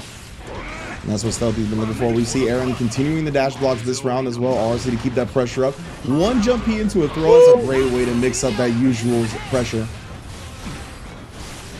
Again, every single time Aaron has got that counter hit on the bar slash, it has been followed up with the 5K into the burst from Stealthy. So he does not want to take a single clean hit Viper in this game. I don't blame him. So far. PRC. Just the dome gets cracked real quick. Now on set point for Stealthy. Yeah, set point for Stealthy. And not only is he playing in this top 8 today, but he's also playing in the top 8 offline. So that's just the caliber of player Stealthy is right now. My man is double dipping right now, okay? And right now, yeah, you can see Aaron a little bit flustered, trying to approach carefully, but really can't find an answer. Gets close with that 5K, but still not what he wants. Stealthy doing a great job going through his options as well. You see the jump S, the 5P, 2H, Renson really utilizing everything that Axel has, and then sneaking in the throws. Yeah, the fact that Stealthy is just so good about sneaking in. Wow, Aaron is fighting for his life. He's just getting a little bit desperate here. Burst is available. All right, this is it. This is where you have to make it count. Wild throw into the corner. Build now. Not in a great position, though. Oh, Aaron fall to the Renson follow-up once again. Yeah, Burst staying in his pocket because, I mean, from that distance, Burst ain't gonna do nothing anyway. So good stuff from Stealthy. Closing it out 3-1. Of course, great showing from Aaron. I think Aaron has been one of the players that has been steadily improving the most out here on the West Coast. So glad to see him in the top 8. Unfortunately, he had to fall to one of his sparring partners. But like you said earlier, right, when your training partners are that good, it's just going to happen. Yeah, there's no escape, especially when it's such a big group of training partners too, because it's almost like 8 or 9 players. So if half of you are in top 8, you're gonna hit each other at one point. So it's sad to see that it happened there in the top 8 first round of losers, but that does shape up our losers quarterfinals matches, which we're going to be seeing pretty soon in the future. You have Symbolist versus Clock, and then Kizzy K versus Stealthy. The Frosty Faustings run back. That one's going to be a good one. Those matches I am looking forward to. And I'm also looking forward to you going to Hitbox Arcade /ARCREVO to get your hitboxarcade.com/ARCREVO. Get yourself a Hitbox Hitbox control your own game. You want to get that fantastic execution. Be like Stealthy with the wonderful dash blocks, the wonderful control, and pull up, throw. This is the kind of controller you need, and you can utilize the controller in the best fighting game of the year, Guilty Gear Strive, voted by the Game Awards. One of the most fun fighting games and exhilarating fighting games we have in recent times. The games are fast, fast and loose and dangerous, and there's a lot of violence, and everybody loves it so far. And even more changes are coming up, even more characters are coming out, and such fantastic game so far. And the game is doing great things for the community as well, Ringe. Indeed, like partnering with Child's Play charity. Every match that happens in ARCREVO America 2021 is going to have a linked $20 donation done by Arc System Works to Child's Play. Of course, Child's Play has been helping improve the lives of kids undergoing treatment at hospitals around the world, as well as those living in domestic violence shelters throughout the United States since its founding in 2003. So this is a beautiful partnership. I'm so glad that ARCREVO took the steps and Arc System Works took the steps to donate a portion of change, $20 every time we have any match in the ARCREVO tournament. So great stuff for everybody that has entered throughout the season. Yeah, and if you want to continue to play in the season, you've got to get this seasoned vet biking on the screen to make sure that you are getting in on this character, released on the 31st. If you had the season pass, you got her a little bit earlier. She's got wonderful extensions with her Kabari. She's got the Yosansen. TK Yosansen is going to hit every single one of your friends. You're going to mix up every single one of your training partners. And you're not going to want to miss out on her because she's going to get even more developed for the future matches in March, the finals of ARCREVO.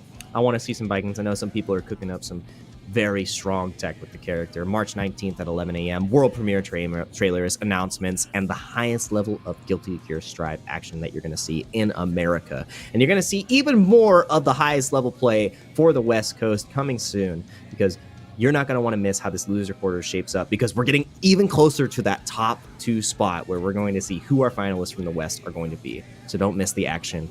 We'll see you soon.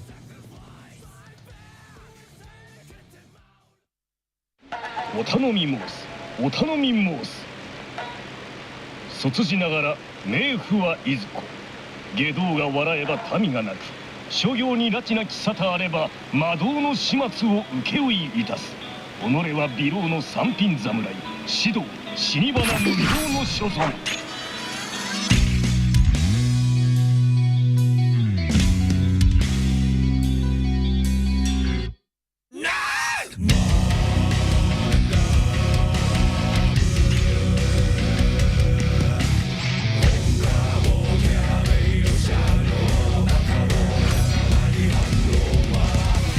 There's no winning or losing, just knowing yourself.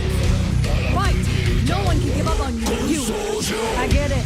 I wouldn't want to mess with me either. Say the word and I'll wake you the hell up. Gotta hand it to you. In the end, she believed in herself. I guess this isn't such a bad path to walk. Get up. If you lost, you've got something to gain. You think too much. What do you got to think about anyway? My blade is your blade. I owe you a drink. You like sake, don't ya? Can't you see I'm blazing? Still my heart is blazing. If the words kill me, I don't need a new world over you. My time is my word. Your words will never let me disappear. That is bullshit blazing. Still my heart is blazing. If the words kill me. There's no way you'll believe me when I say this, but I'm really hoping you guys win. because I'd like to see you again.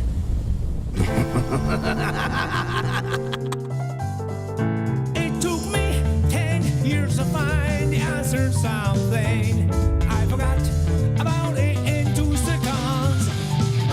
That's about it.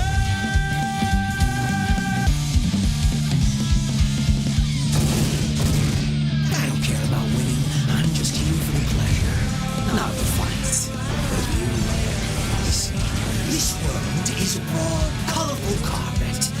But if you pull a single thread from beneath your feet and start to unravel it, you realize in the end that the carpet's just made of one long thread. That thread's is necessity. Everything is connected. One may witness an unfathomable sight and call it a miracle, but that's a mystery. It's all cause and effect. And you should never mistake necessity for fate. Humans have the freedom of choice. Come play with me again.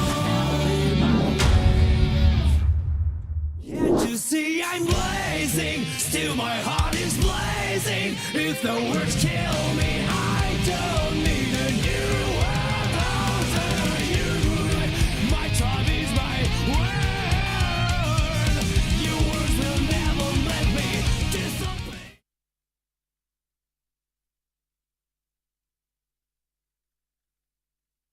Keep grinding, diving deep like cold steel. I won't face my doom, sayonara. Well done, how dare you? Never too late to bend the knee. When hell freezes over, sayonara. I know the time of darkness will come someday, but I will fight it till the day I die.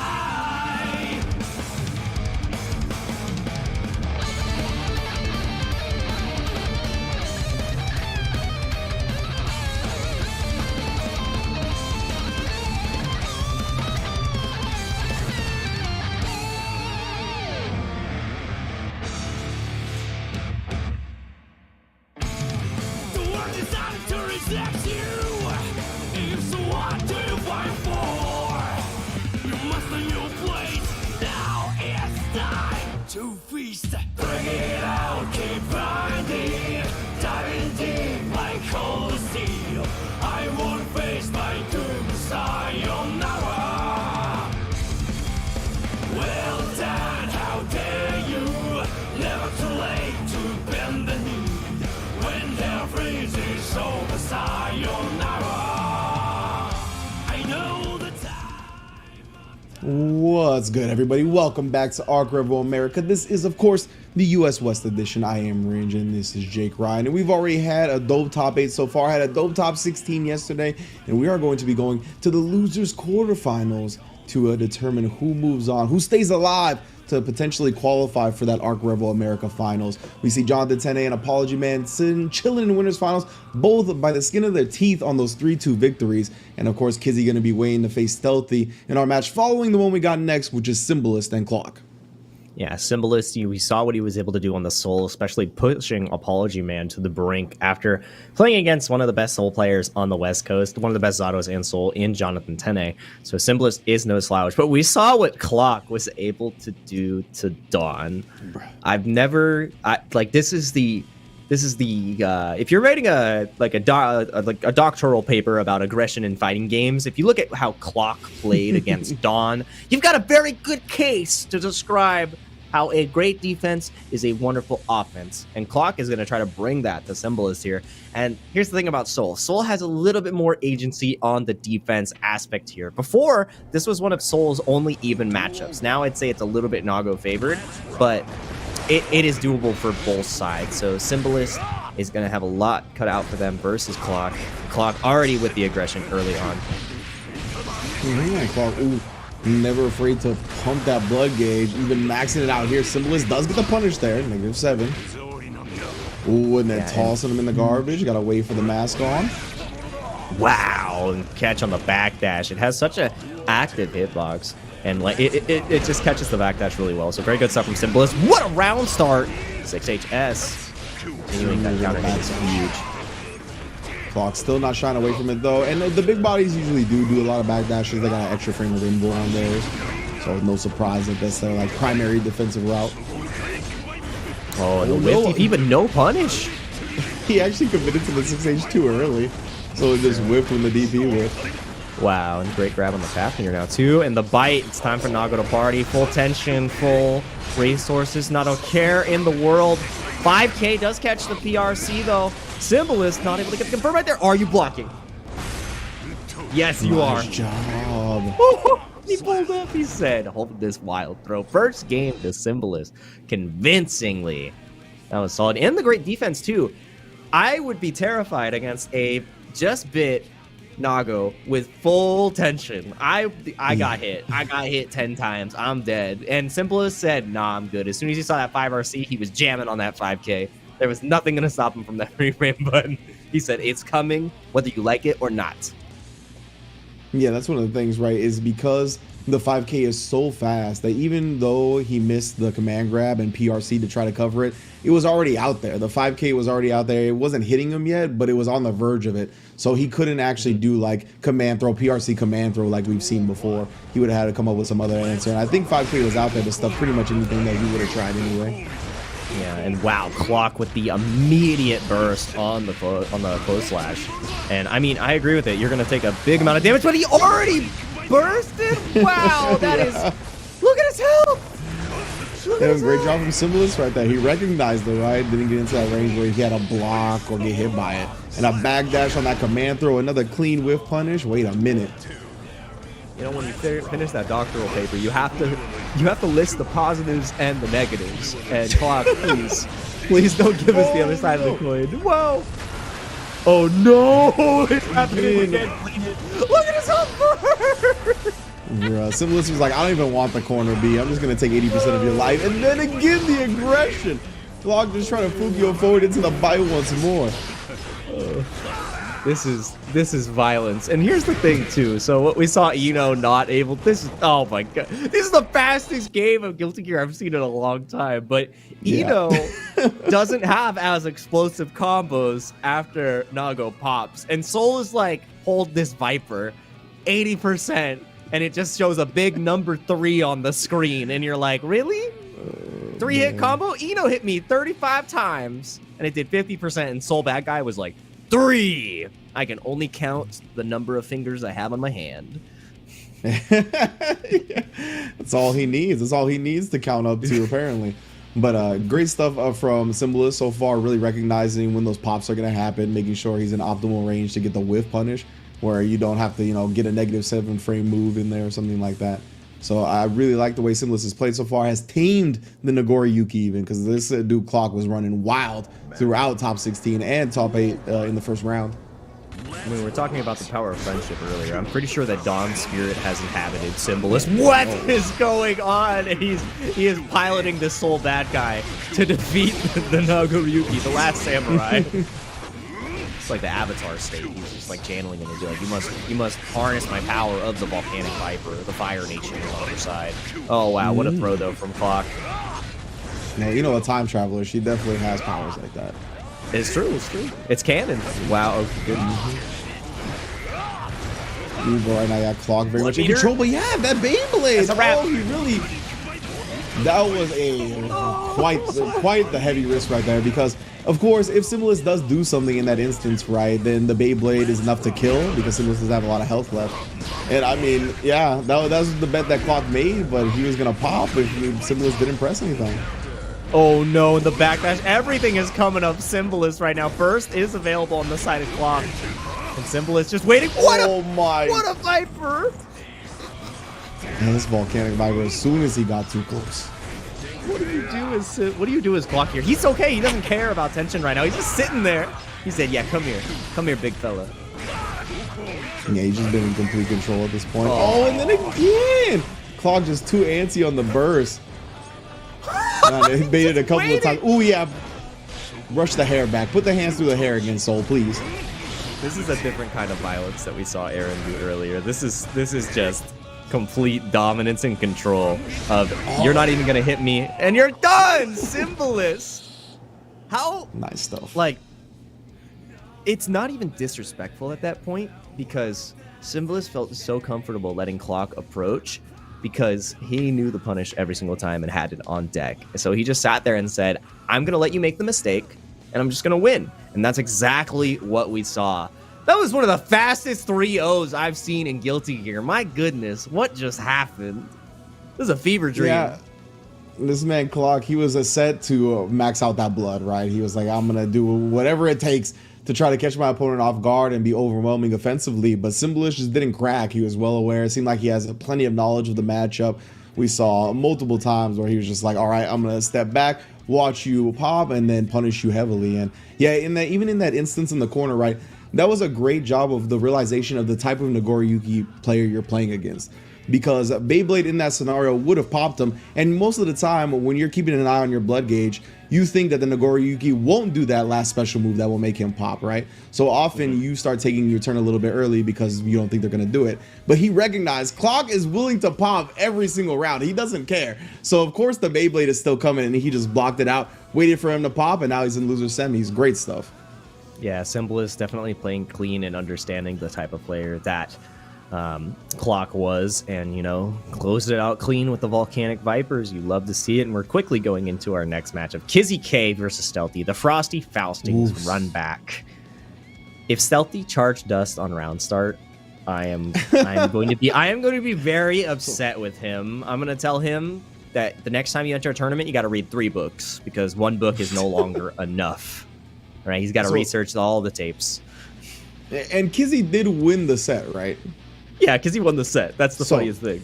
Yeah, so again, right, like Stealthy Twitter clipped him. He got the Charge Dust, the Remy Celeste from the CEO set into the Frosty Fausting set. But we'll see now, because Kizzy is the one that actually had control of the set overall. So I know Stealthy is going to be looking to kind of adjust to get an overall W rather than just a Twitter highlight. Good. He didn't do it. Yeah, a high fight highlight. That's the dream of all fighting game players in the world right now. But Kizzy's got different dreams. He's got ambitions to be in the ARCREVO finals. High fight don't matter to him right now. You know what? If you're good enough, the clip will come to you. That's how Kizzy likes to play. Yeah, I know. I think a lot of people would say that it would feel weird not having Kizzy at an ARCREVO America final, right? He's just been such a staple of the Arc System Works franchises that you expect to see him in the spot, but he fell to Jonathan Tenney and losers, and he's got to work his way back to grand finals. Yeah, exactly. Working that way back right now, and big confirms that burst at the perfect time. Saw the flip coming and immediately has the right answer. And now Stealthy in a position where Kizzy most likely does not want to burst here, doesn't even get the chance. I like that decision still, but Stealthy closing out the round. Good stuff. Yeah, Stealthy committing to the 2H right there. Perhaps worrying about the dash and the Stun Dipper. We've already seen Stun Dipper dodge the 5P. Ooh, the jump D, catch him in the dome. Dome piece has been checked. The bandana is scuffed, but now stuck right back in the corner. Punishing! That was so smart from Stealthy, and the quick little side switch. PRC, Axel Bomba! Axel Bomba! That's so much damage. Pixel in a dream. Kizzy, you might not even get the burst in the first game. I need to get I need that hot fix where we get the WWE super meter transfer. I need it for today. Yeah. Man, Stealthy doing a great job shutting down the Stun Dippers. We saw the 2H counter hit come out. We see right there. I think that's I can't remember which button that is. Crouch jab, perhaps. With I think it's crouch jab. Axel. Yeah, either way, it's another button that's gonna stuff any of the low profile that Stun Dipper has to it. So Stealthy has definitely made some smart adjustments from that Frosty Fausting set, taking a 1-0 lead. But we saw how quick Kizzy was to adjust as well in those winner sets, right? So it's still anybody's match. Let's go into game 2. Open eyes, open mind. Yeah, and I can almost guarantee that Kizzy also watched that match back just to see what other tight ends or unloose ends that you needed to tie off. So I can see Kizzy adapting really quick here, but Stealthy definitely has a better grasp on the tempo of the match, and that's one of his favorite buttons. The J is so good, but Kizzy now in control in the corner. When is Stealthy going to opt to burst here? That's the main question I have in that stun state. It uses the eject button and says, I don't even have to burst just yet. Good PRC, and there it is.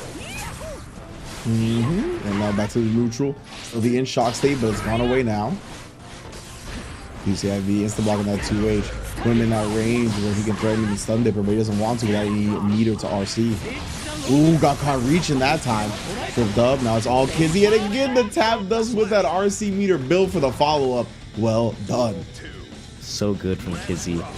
Very good at closing out the round. And you know, it typically you see Kai and you're like, okay, he's gonna go for the stun dipper into the RC into the mix, and Kizzy's like, nah, I'm saving it for an even better situation. And you have to play it differently against Kizzy in that situation. And he also was really smart with his stun dippers as well. I think, did he just go for one right there without meter? No! What a burst! No! Stealthy very much in control. 6P though, taking him down from that jump S. Shock State, they are immediately punishing you see. -9 on that, -11 without Shock State on the Eclair.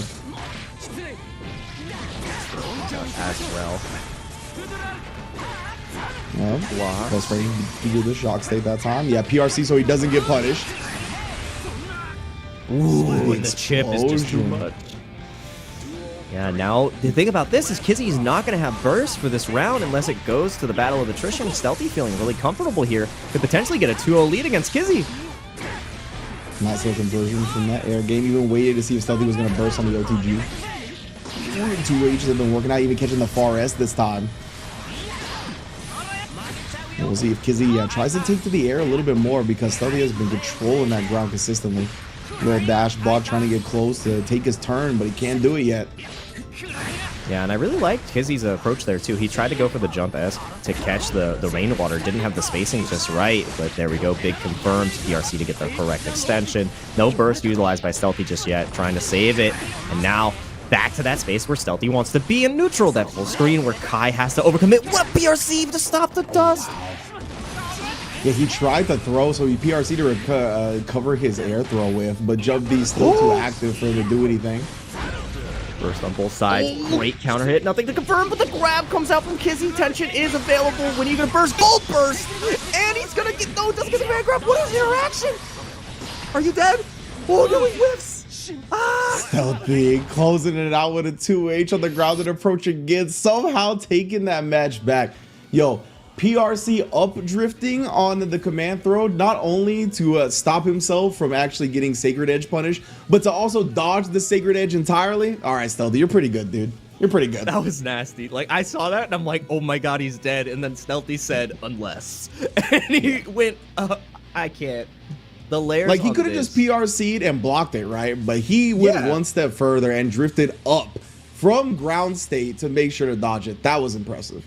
He's looking like part 2 JoJo. He said, and that's what you were going to, and now you're going to Sacred Edge. Young and Joseph he's like, is my favorite.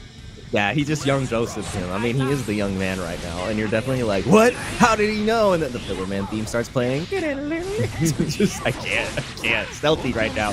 Cannot stop the approach of Kizzy. Stuck in the corner here, but still feeling pretty comfortable. Big counter hit, not really much of a convert, but the burst comes out right the lightning. Give me that. Okay, Kizzy.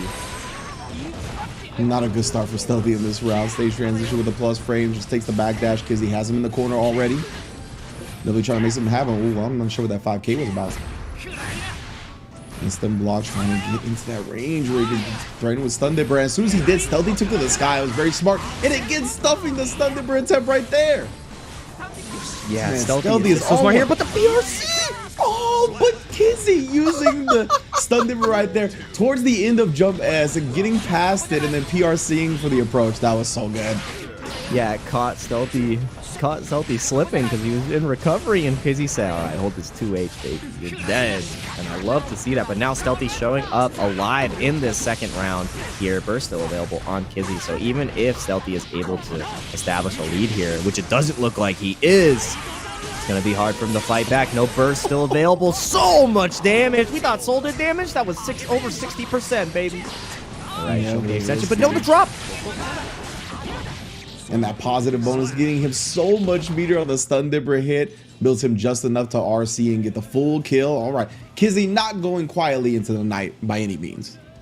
Nah, Kizzy is definitely one that will fight back, and even at a 2-0 deficit, has not given up before. I can see Kizzy with that tenure in fighting games. Like, that's all data. It's use the clock, run it down, be ready for the next set, like the next game, because you're still in the same set. You're not out till you're out. And, you know, Stealthy still has to keep it clean. He still has to make those great decisions like we saw earlier with the drip PRC upwards. He's got to play on that level and match Kizzy, because if you slip for even a moment, Kizzy will just run over you, which is what we started to see in that last round. Yeah, when it comes to playing against Kizzy, you can't play with the thought that you have a 2-0 lead a lot of the time, right? You have to still play like it's 0-0 or that you're at a deficit, because Kizzy is relentless. He's got so much heart, and he's not going to quit whatsoever. As you can see here, taking control of the round yet again. Yeah, it's one round at a time versus Kizzy. Wow! Again, the great sign of a Guilty Gear player is how low the air throw comes out, and that was definitely ground zero. Just right off the ground right there. There's the 2S, the anti-air. Real quick, Stealthy. Trying to build this life deficit. Ooh. Back towards even. BRC drifting up. So smart, man. Yeah, wow. And the clothesline full screen finally gets the connection with the command grab. Kizzy has been navigating around it excellently. Sacred Edge does come out, recovers quickly enough, and Stealthy doesn't really get a punish. Nice jump out. One touch situation. Both sides of the 5P. 5P connects. I love the BRC drift up, man. That was a response to Kizzy using Stun Dipper. Yeah, he actually tried it in the potential set clinching round. He tried it. Oh, I hate it. I hate this kid. I hate this kid, man. Read some more books, brother. Read some more books. Kizzy's probably so bad right now. He's like, you little memer. 17-year-old, never played a fighting game, looking, hold this pressure in the corner. Oh man, Stealthy, don't go out like that. Oh, PRC extension, Axel Bomber. One more interaction will do it. Stealthy may have gone for the meme, but his dreams might be real. Your memes can be dreams, Stealthy. One more touch, and there it is.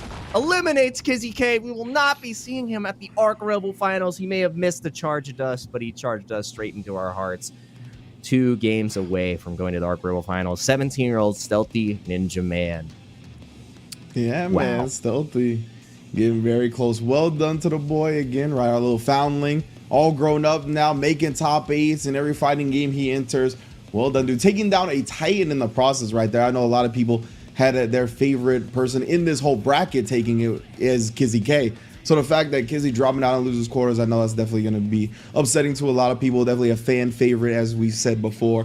But Stealthy just proving that he has been grinding his fighting game knowledge out and is in a great spot up against losers semis, Symbolist, and then winners finals at the top, Jonathan Tene and Apology Man. 2 heavy hitters, 2 pillars of the West Coast community as well. Yeah, it's going to be such great sets that we have coming up right there. But Stealthy taking out Kizzy K, that's something that like is gonna sit on my palate for a while. Not sure how to feel about that, but I am sure how I feel about the hitbox. So you need to make sure you go over to hitboxarcade.com/ARCREVO to take control of your own game. Like I said before, Stealthy, the young man with a plan, rocks the hitbox, and he knows exactly what's coming because he plays on the JoJo hitbox, his own art design, and that's one of the things cool. You can put any plexi in there to get it going the way you want. We got this wonderful look for the Guilty Gear Strive hitbox, and if you want to get even more Guilty Gear, then you need to play it yourself. Best fighting game of the year according to the Game Awards. And you are going to want to continue to play because the game is getting even more development. We're getting even more tournaments, and we've got the finals coming up later, but I don't want to get myself started too soon on that. Get in on the action for one of the best fighting games in the world right now, and it's doing some of the best things in the world as well. Yeah, including partnering with Child's Play Charity. Every match that has been played in the ARCREVO America 2021 tournament has had $20 donated to the Child's Play Charity in a total of a $30,000 potential prize pool for all the tournament matches that have gone down. And again, Child's Play Charity has been helping improve the lives of kids undergoing treatment in hospitals around the world, as well as those living in domestic violence shelters here in the United States itself. So big ups to Arc System Works as well as Child's Play Charity coming together to put some money in a great charity's pocket. And of course, following that, we have Biken, who has debuted as a DLC character for Guilty Gear Strive. I know a lot of people have been putting time into her, whether it be modding her or actually in the trading mode. I know a lot of you people have been browsing that Game Banana page with your eyes wide open, looking like Stealthy in the picture.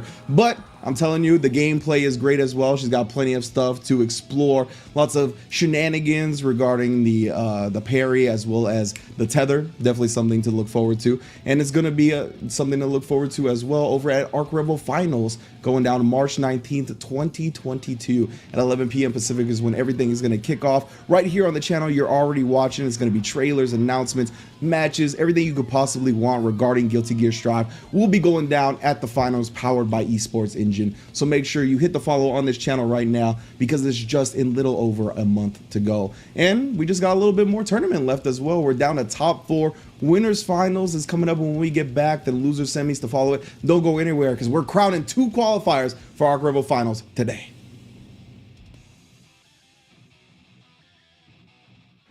お頼み申すお頼み申す卒じながら冥府はいずこ外道が笑えば民が泣く諸行に拉致なき沙汰あれば魔道の始末を請負いたす己は微老の三品侍指導死に花無料の所存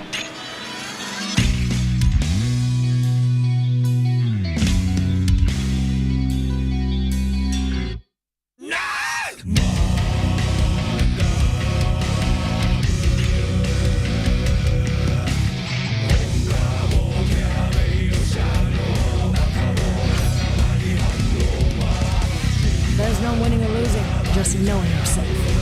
Fight! No one can give up on you but you. I get it. I wouldn't want to mess with me either. Say the word and I'll wake you the hell up. Gotta hand it to you. In the end, she believed in herself. I guess this isn't such a bad path to walk. Get up. If you lost, you've got something to gain. You think too much. What do you got to think about anyway? My blade is your blade. I owe you a drink. You like sake, don't ya? Can't you see I'm blazing? Still my heart is blazing. If the words kill me, I don't need a new world order. You, my tongue is my word. Your words will never let me disappear. That is bullshit blazing. Still my heart is blazing. If the words kill me.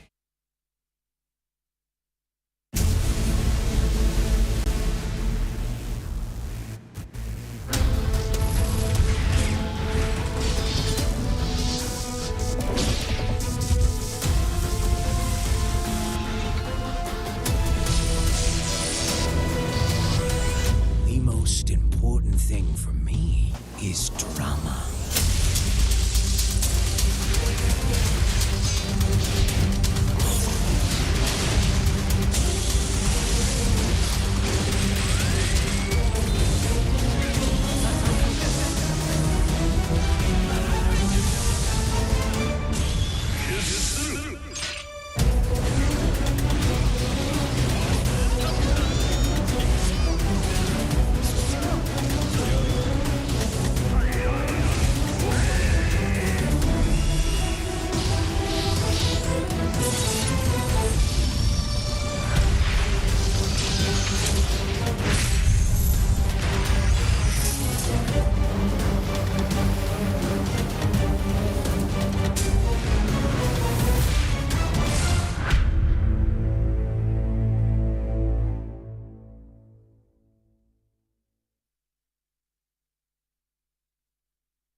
Trying to delusion without reaching out for truth.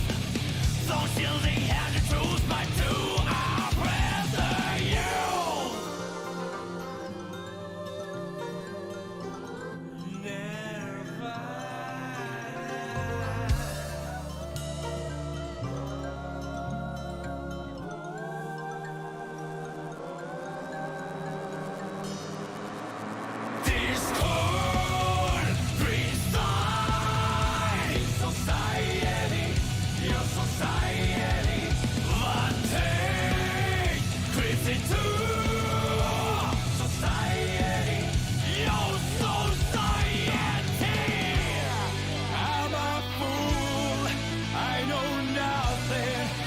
take the role of a silly clown, but I won't turn my back on life.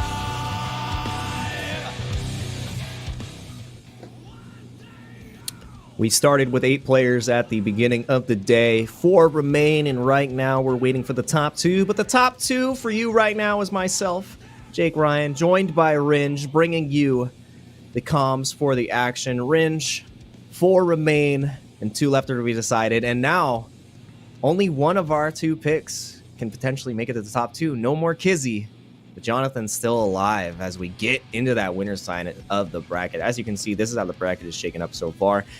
And would you say, I think my expectations were a little bit subverted. Yeah, I mean, for sure. Just with the fact that Kizzy's out already, I think everybody had Kizzy in at least the top 3. Probably a grand finals appearance, right, to qualify for the ARCREVO America finals. But that is not how it crumbled today. We saw Jonathan squeaking out the victory 3-2, an intense set. Probably my favorite set of the day, to be quite honest with you. And then Stealthy taking it to him 3-1, making some great adjustments from the Frosted Fausting set that we saw Kizzy take. So big ups to Stealthy, man, never resting on his laurels or anything like that, making sure that he evolves with the game, as well as Symbolist running amok down there in losers quarterfinals over Clog, and making sure that we even got the idle stance for Soul in that match. We're watching him brush the hair back. But we'll get to losers semifinals in a little while. Right now, we're going to have that Vizio Jonathan 10A versus Beast Coast Apology Man winners finals on deck. And this is definitely, we've been talking about training partners all day, but this is the pinnacle of training partners. These 2 are playing constantly, and if anybody knows the Zato matchup, it has to be Apology Man. And I'm almost certain, because of Apology Man's previous statements, we're gonna see the Zato versus Faust. I feel like Jonathan does get the better of this matchup. It's funny because in the past, in Dragon Ball, Apology Man was farming locals. Apology Man was always beating Jonathan, always beating Scientific KOF. Those were the 2 players that were the most notable. And now it's reverse. Jonathan is the one constantly beating Apology Man. At least to my recent knowledge. So it's going to be exciting to see how the new blood is now taking over the old blood. Old man, you can't play this game anymore. You're playing your funny doctor character. I've got the funny puppet character. You can't deal with me. Yeah, until Faust gets like mini Piccolo, then maybe he can take down Jonathan in this matchup. But it's 2 orbs until on the mini screen. Piccolo happens, yeah, I don't think that's gonna happen, bro. But The no, sword Jonathan normals, and the air. if you've watched Series E at all, I mean, Jonathan has played on Apology Man's account. Jonathan has played in that tournament from Apology Man's house. So this is truly the pinnacle of training partners, right? We talk about all these guys play each other a lot, but I don't think anybody plays each other more, maybe in the world, than Apology Man and Jonathan Tennant here. Yeah, definitely going to be one for the ages as we get in Zato versus Faust. Again, both of them don't really have that most traditional reversal option. Yes, the Super PRC is available on the side of Faust, but you have to commit a lot of resources for that. And then same thing on Zato's end, doesn't have the traditional reversal, but Faust, I feel like Faust has a really hard time dealing with oppose, especially with how he wants to approach in the air with the J2K. It's going to be interesting, especially with the layers that we're seeing. You're not going to see this match play at a higher level anywhere else in the world, unless you get like Gobo versus, I'm trying to remember right now. Yeah, Nage or something like that. Yeah, Nage. Gobo versus Nage. Sorry, it was escaping me.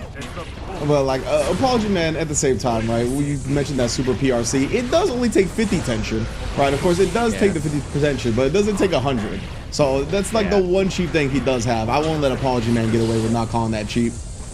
True. We gotta cheap where cheap is due. Yeah, just being able to call the frog right there, good stuff against Apology Man, trying to challenge with the 2P. Now we're in the corner and no more Eddie, so Apology Man, if he feels any type of comfortability, it's right now. And already gone. Eddie back, red wrist gauge as well, all getting 5D to death. You see what Jonathan's name is over there, 5Ds, must believe. Yeah, it must be done. YRC does end up coming out there and now trying to escape the bomb bag. Very good jump. Yeah, that bomb back Boston creating guard break is actually so cool. But Jonathan Tenney ready for the command throw afterwards. Yeah, Sun Void here because he thinks Amorphous isn't going to kill. Probably wouldn't have. Full Eddie meter available now. You have covering the gap in the piercer. Well done. Transfer the image up low. Good block. Man's weathered the storm for now, but Jonathan just waiting, and Apology Man can't make anything happen while the Eddie meter isn't available. Nice stuff. Just jabbed into the RC to finish it off. Yeah, I love it to see that from Jonathan. You know, it was a lead established by Apology Man early, but Jonathan just kept the pressure so consistent, keeping Beneath in the corner. And it was a wonderful like usage of the Eddie meter as well. Even though Apology Man was getting these little pokes out with like the 5K after the Eddie meter went out, Jonathan was like, all right, cool, I'm gonna take my turn again. You didn't really hit me that bad. Yeah, see, Jonathan much more willing to spin the full Eddie meter in this matchup. I think he's very confident, especially when he has Faust in the corner, that he can buy time effectively to get Eddie meter back without surrendering his position. Fortunately for him, though, Apology Man found his way out. That jump 2K paying off once again. Raw Piercer summon. Ooh, right into the Sun Void. Yeah, you may have clipped my Eddie, but we still right back at it. Unsummon as well to keep the full meter on deck. PRC jump 2K, but nothing else. Yeah, and the trade right there, little Eddie is not going to be available, but the meter is coming back, and Apology Man challenges at the perfect moment. Swing batter. Woo! 5 PPPP. Ooh, I wonder if he tried for close S right there, just didn't get it. Apology Man sitting on burst, now want to spin it, and he's gonna keep it in his pocket as Jonathan Tene. The crouch 2K right into the dash up throw, tough to deal with, man, especially when you've been conditioning your opponent with like 2K into 2D or 2K 2D, Drunkard Shade or Drill or whatever it is. It's just hard to combat that. Yeah, so much mental stack, especially with the experience they have against each other. So weighing that as well as every single option Jonathan's presented. We haven't even seen the command grab yet, so it's there's so much more that could have happened there, and it's. I mean, I don't blame Apology Man, but I do blame him for having that burst still. So you got to hold that. No super meter hot fix just yet. You know, we got to talk to Vince McMahon. Be like, hey, can you implement this for us? And, you know, we talked about how cognizant Jonathan Tene is of gold bursts as well, right? And that's another situation like that where I think because Apology Man has played against Jonathan so much that he was kind of waiting for Jonathan to pause in that moment, right? To bait the gold burst out, to give him the opportunity to do it. But that never came. Jonathan just kept going with the aggressive stuff. So I think that's kind of why Apology Man didn't end up bursting there. And it just shows how well these two players know each other. Yeah, super important to take into account because without that experience, I feel like the match could have potentially looked different. Like that gold burst can change everything, but holding on to it, maybe looking for it, Jonathan was ready. But getting into this next match now, Apology Man immediately clipping little Eddie, getting rid of the meter, but it's back already. And then again, nice little jab check on it too. You love to see it. Trumpet. Yeah, we saw him having trouble with that against Imperfection yesterday, but we do see the Piercer get snuffed out this time. Yeah, but it needs Nerf Pierce, right? Too strong. Oh, and I love that burst from Jonathan to get the trumpet. You know, with the mini Faust. Maybe he got confused that it was with the band. Either way, it was not working on his side. Drills. Oh, yeah, tried for the second overhead instead of the empty low. Wow, I did not know that that 5H could interrupt the block string like that. Very good stuff. And wow, did you see that 2K to beat the frog right there? Gets for the whole Eddie meter, but Jonathan resets neutral incredibly well. That was so smart. Oh, the unsummons are clean. He is the APM on this young man. And he gets the trumpet as well. Oh, there's the command grab. Yeah, he might have wanted a micro dash into it, but he didn't get it. Ooh, now command grab here. You gotta guess. Are we going high or low? Oh, he might just kill off the wall break. Yes, sir. That was clean, super clean right there. And it all was decided at that with command grab. You know, that micro dash would have been the difference maker. But Jonathan still with the lead. No burst, but he'll get it back in this round. And now Apology Man definitely not feeling good about that burst. Zato just outside of range. Didn't even clip Eddie with it, so he got fully punished. Yeah, that was a big yikes right there. Eddie took the first hit of that J2K, but not able to hold down the rest. And all these items are starting to litter the floor. My man yeah, I think not... this is a decent strat for Faust in this matchup. If Zato's just going to sit on the other side, I mean, toss your items, bro. He got a trumpet going now. Forced Jonathan Tene into a weird situation. Ooh. Gets the wall break as well. That was a clean air series and really a good way to almost equalize the health here. BRC forward, and he calls out the BRC super. That was clean. That was gross for sure. Violence.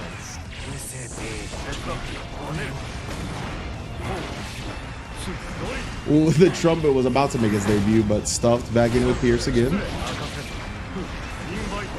So far from Jonathan, and Jonathan is just controlling the space so well, continually forcing Apology Man into the corner, waits for the Eddie meter to come back, and now it's time to play once again, but the dive cancels out Eddie again.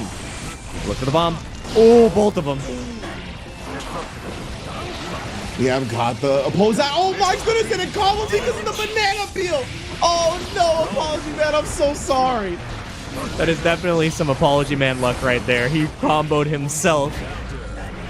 Oh my god, killing the combo because of the banana peel. That was awesome. That's a high fight clip right there. Sorry, it's not your fault. Bro. Oh, yeah, he reflected the back bomb back. That was so smart because they had the afro on it, Jonathan 10A. Stop. Drunkard shade the bomb bag, put beneath in a body bag. Apology Man, one game away from going down 3-0 to the training partner. Hey, nerf Pierce, by the way, but it's I can't believe he banana peeled himself and it gave Jonathan the extension. That is hilarious.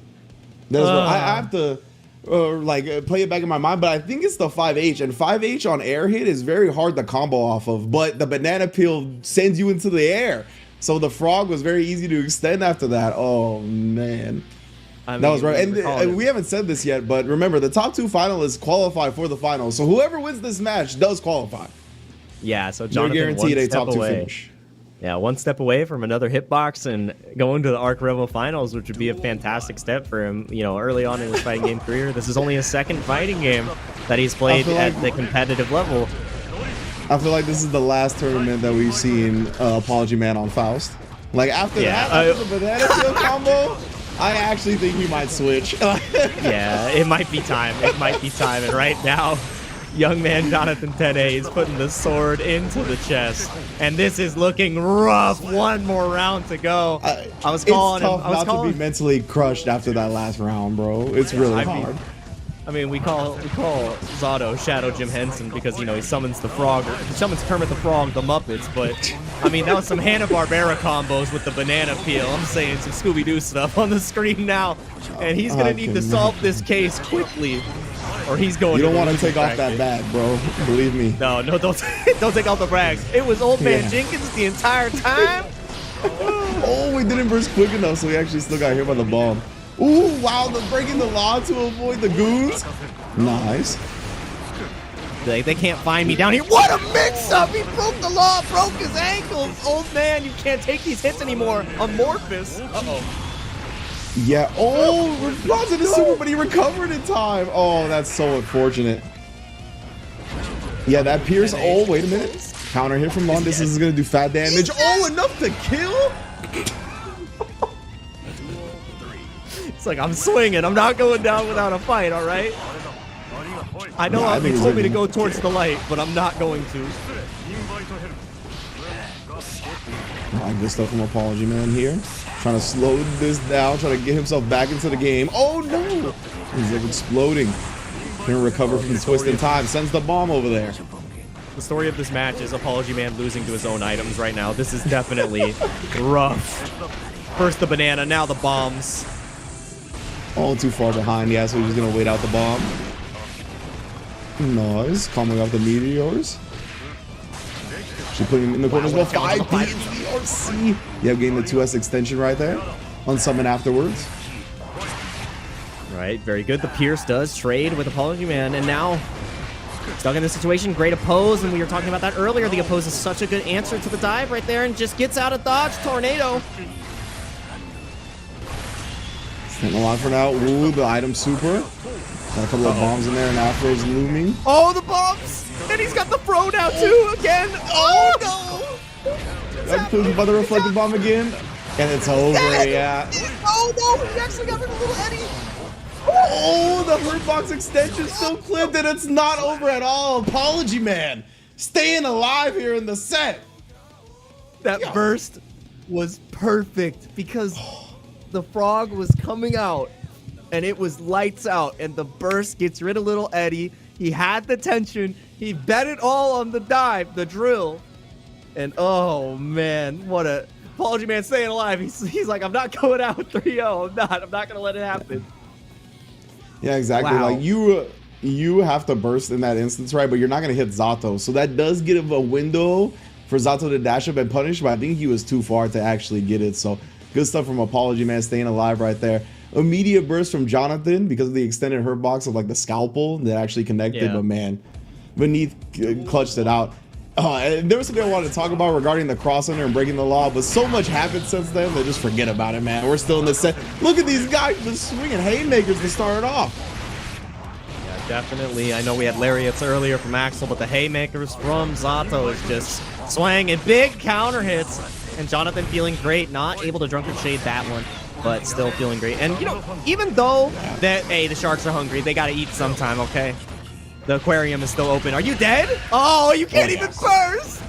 Yeah, like that is a damn near like unburstable combo. Like the 2H, I think if you do it at like the perfect time, you might be able to get Zato, but most of the time it's just gonna whiff. Jonathan showing the work that he's put into this character is definitely paying off, and no, the burst doesn't really get him out of the situation, and now one interaction away from the wall break with a potential loss going to the loser side. Amorphous, no, goes for the sword. One touch. Oki could mean everything. Apology Man, can you survive? Tough in this instance. Tries to get with the 5Ds, but no, sir. Apology Man actually getting the counter after YRC as well. Trumpet is there, provides some goons. Both players a little bit hesitant about pressing their air buttons. See Jonathan trying to look for that BRC. The sandwich is here. Hot and ready. Nice dive into the bomb bag. Here's me. Ooh, actually snipes out little Eddie, but the 2Ps do the job. Jonathan 10A in winners finals and qualifies for ARCREVO America finals. Wow, and that was so good from Jonathan, nearly closing it out in a 3-0 fashion. And even though Apology Man showed that he was able to deal with the Pierce, able to keep snuffing out little Eddie, Jonathan was so okay just waiting for it to reset, playing neutral in a fashion where the Eddie meter was controlled excellently and shut down Apology Man, because you can't be perfect 100% of the time and snipe out the little Eddie. And every time he was able to close the gap and start his pressure, Apology Man wasn't getting the better of the trades, and he just ran away with it. Another Zato in the finals. I know you're happy, Ringe. I'm happy because Jonathan's my boy. So is Apology Man. But now the Sharks are hungry in the losers bracket. I am definitely very pleased with that result. Also, I love seeing like player strengths used against them, because that's how I know like the player knows them very well. So you were talking about snuffing out the Eddie on Pierce, right? We saw a lot of that being very consistent until Jonathan did breaking the law and went underground, and when he did, he crossed up Faust and Piercer was coming from the other side. So just out of habit, Apology Man tried to snuff out the gap, but the 5P went the wrong way. It didn't actually hit the Piercer at all because Zato was breaking the law crossing under him. So great stuff again from Jonathan. I mean, you could tell both of these guys know each other super well. I mean, I'm more than pleased with him qualifying, and we're going to see if Apology Man can make it back or if Stealthy and Symbolist can upset that bracket. Yeah, so one of the things here that's going to be exciting, you know, Stealthy, he was talking about this earlier. He thought he was going to have to run the entire Soul bracket because Aaron plays Soul. He thought Kizzy was going to bring out the Soul, but he stayed on the Kai. And now he gets another Soul for his reward in the form of Symbolist. And I believe Symbolist is the one who sent Stealthy to losers as well. So now Stealthy getting the run back after all this time.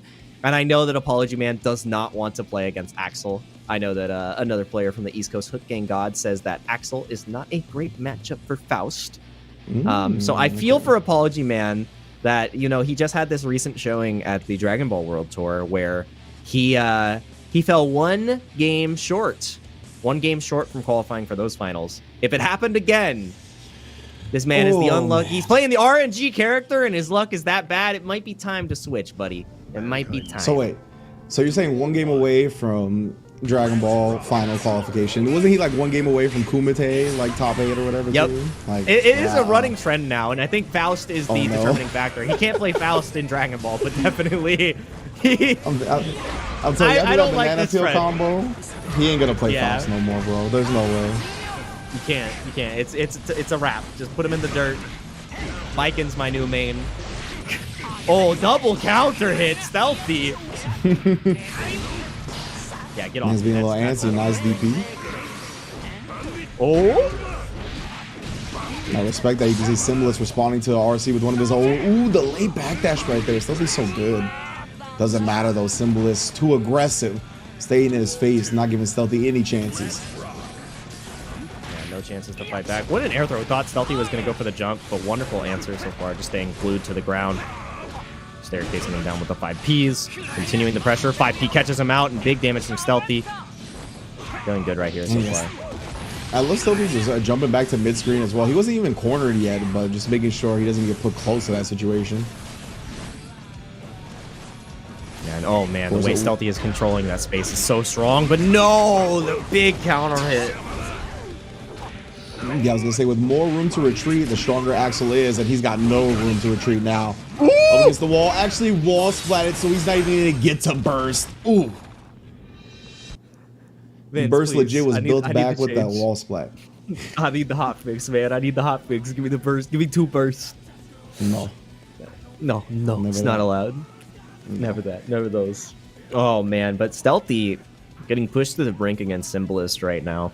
And, you know, he's already defeated Aaron. And, you know, maybe he needs to take the soul of his soul brother and take down Symbolist. Channel your inner friendship, because he's already taken down a couple training partners. And Symbolist is a friend as well, listed in the quotes from yesterday.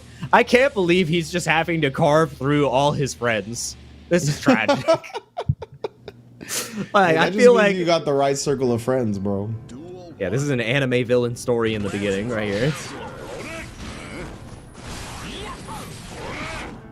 Stealthy, try to maintain that distance that he's been successful with, because Symbolist has found his way in and has not let him play it again. Stealthy, I see you immediately pushing him back. Woo! That was good stuff. 2K low profile in that 6S startup. Yeah, Stealthy feeling comfortable in this close space too. Gets called out on the Axle Bomber burst from Symbolist, and Symbolist, if he loses this round now, he's not going to have burst for a good portion of the next round, but you know, still feeling comfortable. Now forcing Stealthy into that corner position, but big counter it doesn't confirm though. Oh, that's rough. Do some damage on the Can't let table. that That's just more opportunities for Soul to get in. Nah, but no getting in this time. Very good pickups from Stealthy. Death by 1,000 cuts. The Sickles are putting in the work against Roll that guy. Big counter, but he does get the better of the trade. Wow, and the extension comes out. Stealthy trying for that far ass. I did not know that trade goes in his way. Oh no, these Fafnir's just whiffing. He actually stayed outside of Stealthy's throw range. Rough. Yeah, okay, yep. Oh, Good trade. 6B on the Sickle hitbox. So smart. That time, I love that delay from Stealthy.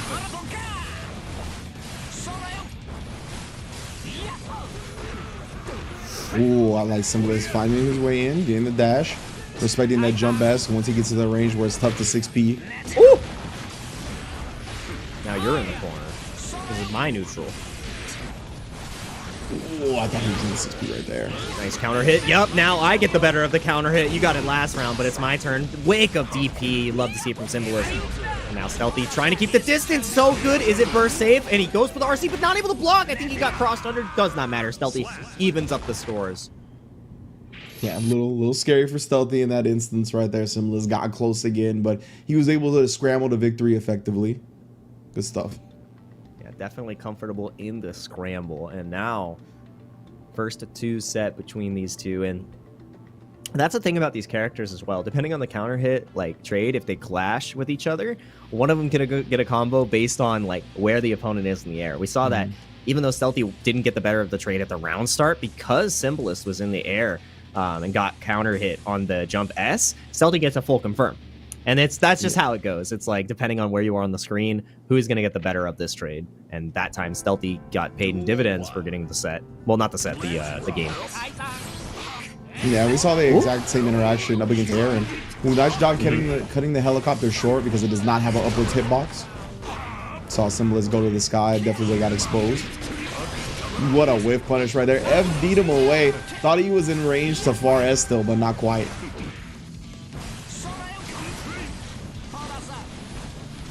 Playing so patiently from this full screen.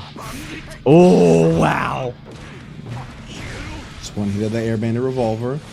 Gonna keep him cornered. Wow. Oh, that's big for Stealthy. So much real estate to his back now. Oh, and instead trying to run in. Symbolist with a clutch throw break. See that, the 5P. ran right under it. That's the thing. When Soul starts charging at you, he goes right under that 5P. So very good stuff from Symbolist. Well, you can see, and that's why Stealthy looking for a 2H, right? Not as confident with that 5P after that dash, and Symbolist with the adjustment to the adjustment, immediate air dash. Ooh, nice check though on the run forward. Not able to get the dash block in time. Big counter hit though. Stealthy's gonna be exploding here. No, doesn't get the clean hit Viper off the jump cancel. And the burst does come out of Stealthy. Wow, Revolver and the grab on the recovery. You're kidding me, Stealthy. You're a demon. Oh, yes. That was such a good late Revolver, too. BRC slow down combo. I like that. Positive tension is going to be huge here. Put his man on life support. PRC to get some distance back again. Definitely. Symbolist going to be looking for the IADS in the future. Big counter hit. Not able to get the confirm just yet. Yeah, Symbolist might have finally tried for a 6P or something there, but Jump S did hit pretty low at that point. There it is. There's the IDS he was looking for once again, but the 6P comes out.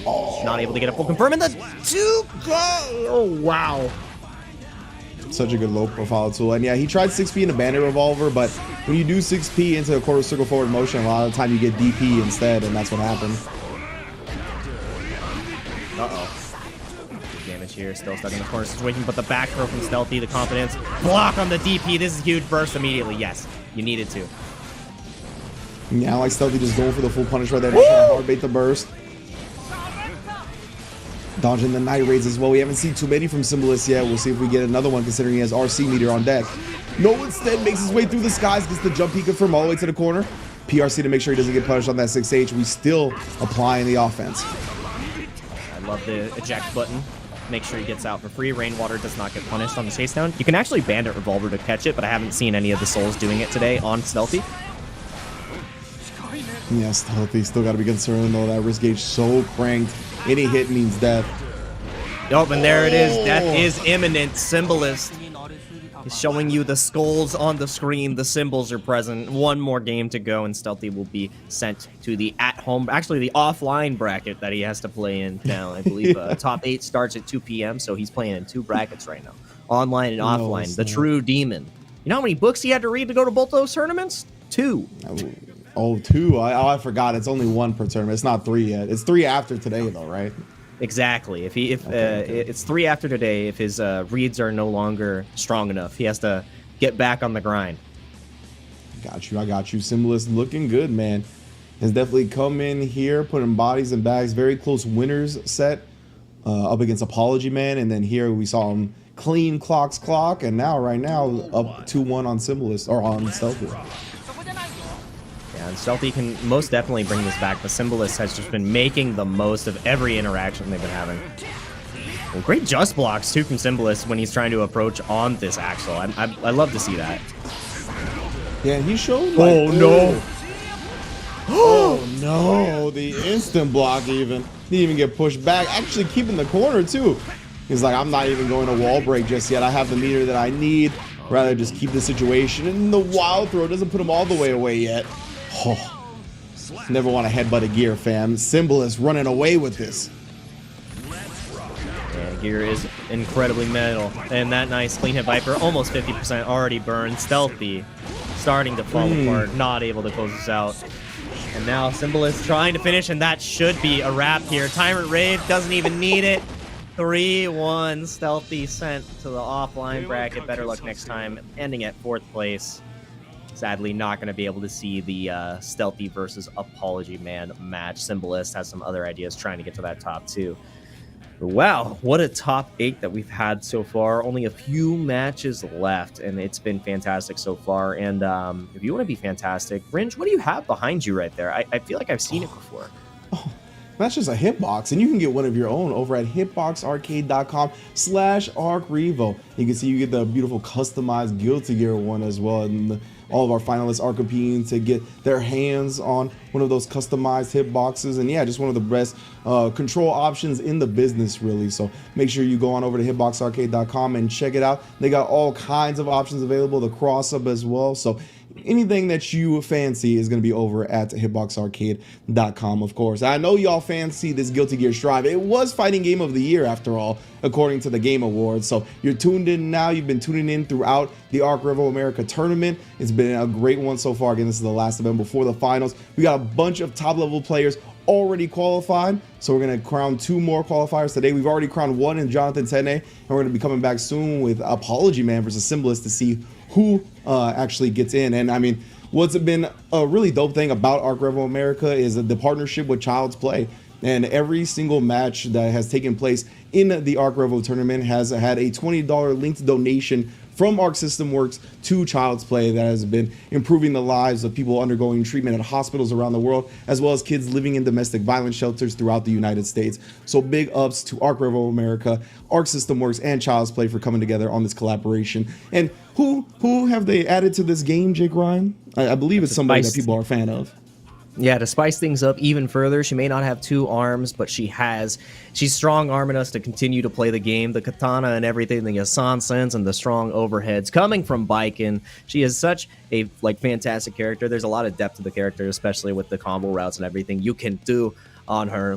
Fan favorite for the longest time. I know that a lot of fans have some certain feelings about Baiken because she definitely she is what we call a barre at times. And I like that kind of play style. I think Clock would be very strong in this kind of character. So you love to see Baiken. And if you want to see some Baiken in the future, hopefully we're going to see her at the ARCREVO Finals in March 19, 2022 at 11 PST. It is going to be full of world premiere trailers and announcements. We still got 1 more character to reveal, and I think that might be the best place to showcase that. I can't confirm or deny anything, but even more announcements to come. You're not going to want to miss it. It's going to be on this same exact Twitch channel, so make sure you follow and subscribe to support Arc System Works and everything that's been going on. And if you want to see who makes it to that final top 2 spot for the West, you're going to have to stay tuned just a little bit longer and wait, because is it going to be Apology Man or Symbolist that join Jonathan Tene at the Pinnacle, where we will see them play in March? Stay tuned, because the conclusion is imminent.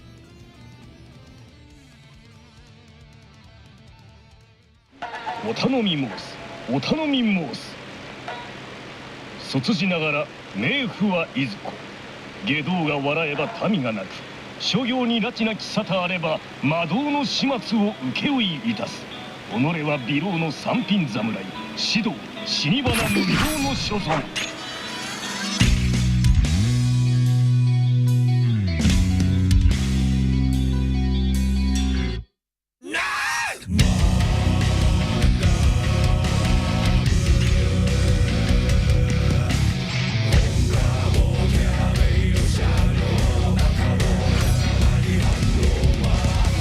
There's no winning or losing, just knowing yourself.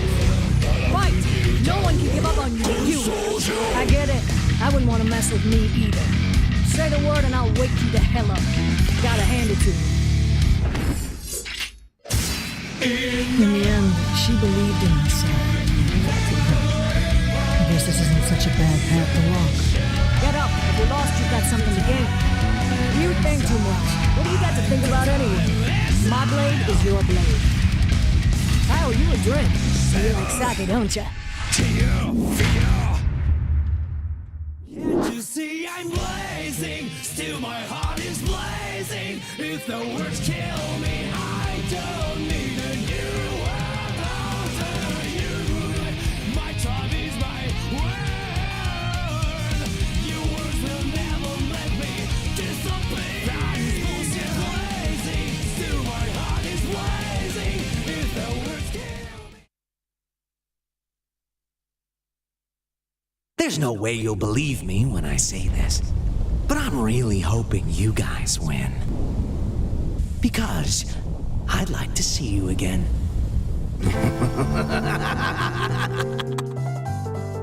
It took me 10 years to find the answer to something. I forgot about it in 2 seconds. That's about it.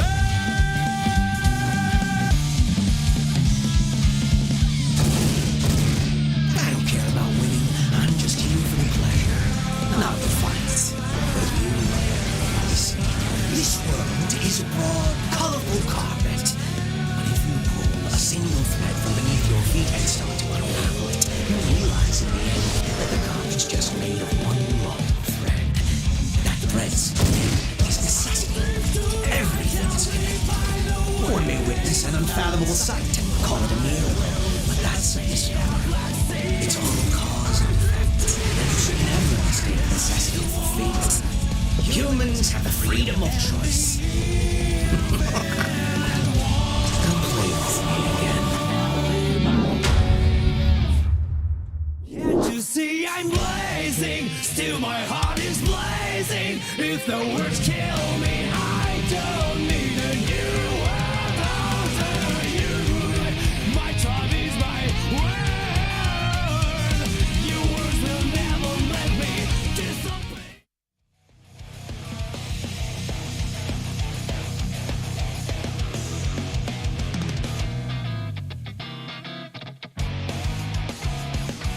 Now it's just a few footsteps on the two small lines to live. Darkness and silence that don't really don't sleep. The night then was only enough to last a lifetime. Words I need to turn into facts. Battle cry. All the sound and light seem to be blessing us rock parade. Battle cry. On my last night with the trickster was the rock parade.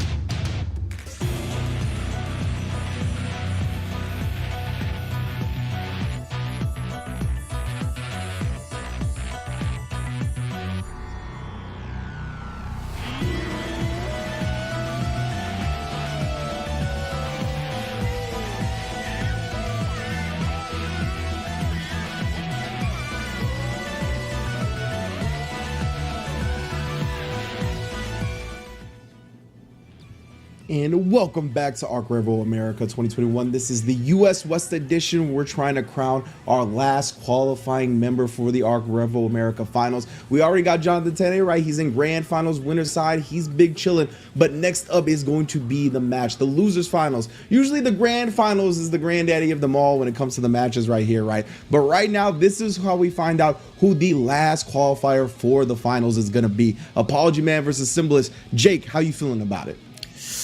Honestly, with Apology Man having that like wealth of experience against Soul and how we saw the winners match play out, I think it's still going to be in the favor of Apology Man. While it was incredibly close, the only difference is Symbolist is warmed up right now. Apology Man has been waiting for quite some time now for the losers matches to play out. So Symbolist is coming off of that hot victory versus Stealthy, and Apology Man has had a lot to observe. So it's really going to come down to how Apology Man controls early and doesn't let Soul get his game plan going. Because if he does force him into that corner position that we saw Stealthy get put into and then continue to control that space, Apology Man is going to have some hard times because Symbolist was playing hot.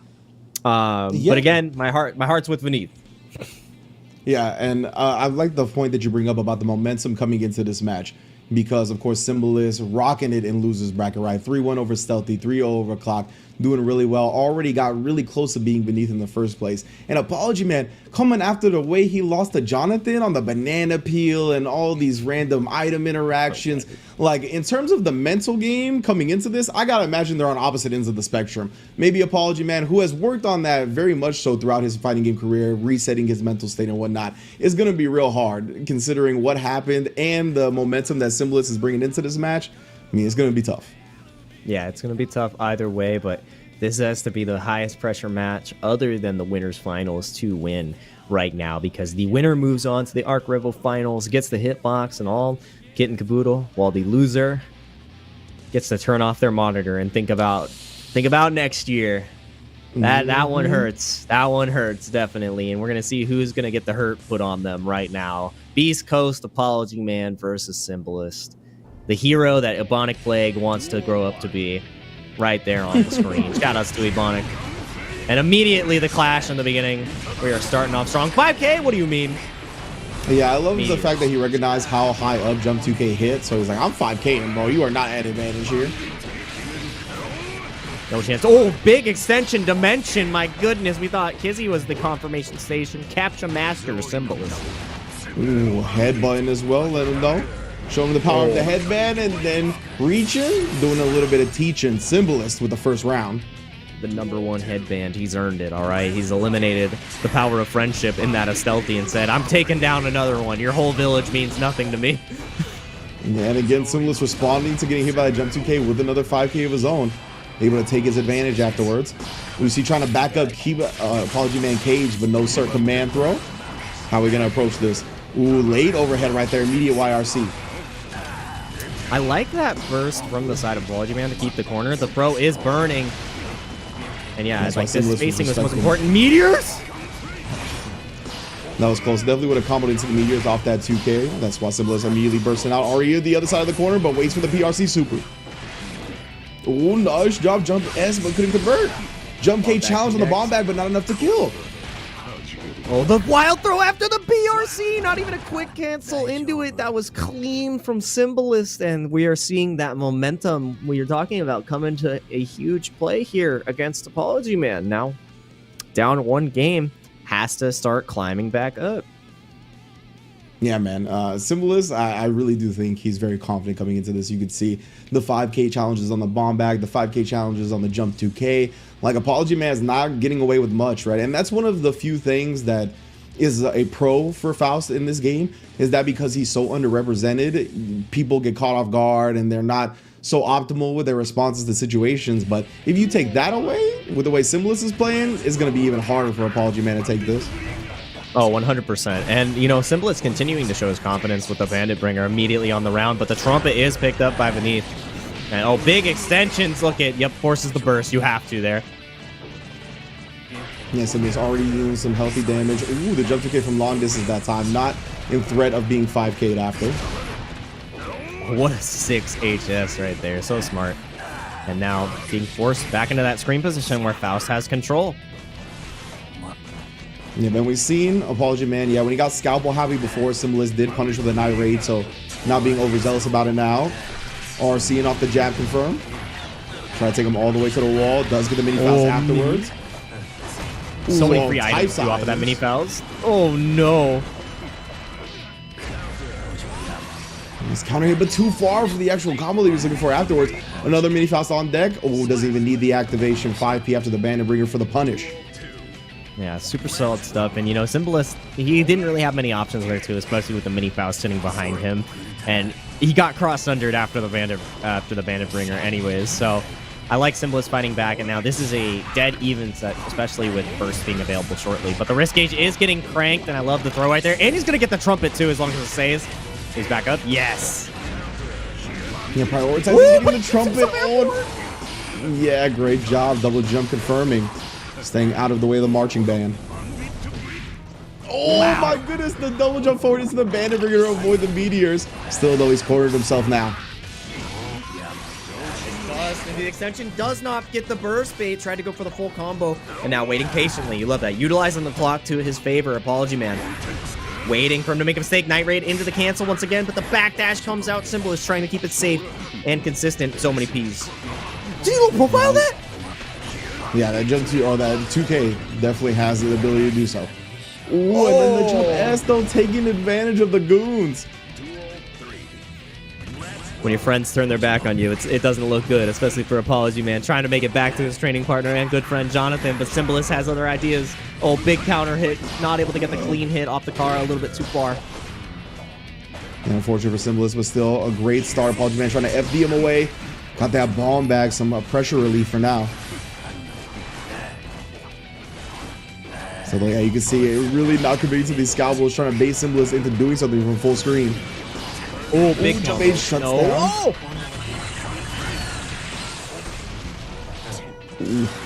Trumpet on the side of Soul again. Yeah, air throw this time, knowing that Apology Man would take the disguise to avoid the Trumpet. RC, ooh, got him reaching, but no punish this time. No. Goldburst. Yo, Oh, apology, man. Unfortunate right there. Going with the gold burst. Couldn't make anything happen. Symbolists getting that far as Punisher, taking a 2-0 lead. Wow. Apology Man now 1 game away from getting the three-peat of close but no cigar. I'm sorry. I'm so sorry, sir. It might be time to drop the funny doctor. Well, we'll see if he's able to turn it around here. 3 games in a row against Symbolist when he's been playing this well is no small feat. If anybody could do it, Apology Man would be the one to make the comeback. I think he's taking a second to think about it right now as we get into the match. All right, we're going into it. The Faust is still on the screen. You know, stay with the tried and true. And it was very close. 2-0, it was close, game? though.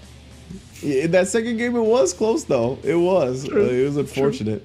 He really cleaned up his jump 2K game a lot. He had a couple of shallow ones that baited him into doing something reckless. And I mean, I like the way he changed up the game, but it wasn't enough. Symbolist has been playing super well. Yeah, Symbolist is just starting to run over Apology Man. See the clash right there. Nobody wanted to take advantage of it. A little bit of an awkward clash, not one that Souls are used to. Immediately challenging. Oh my goodness, he tried to fake the Fafnir into wild throw, but already commits to the backdash.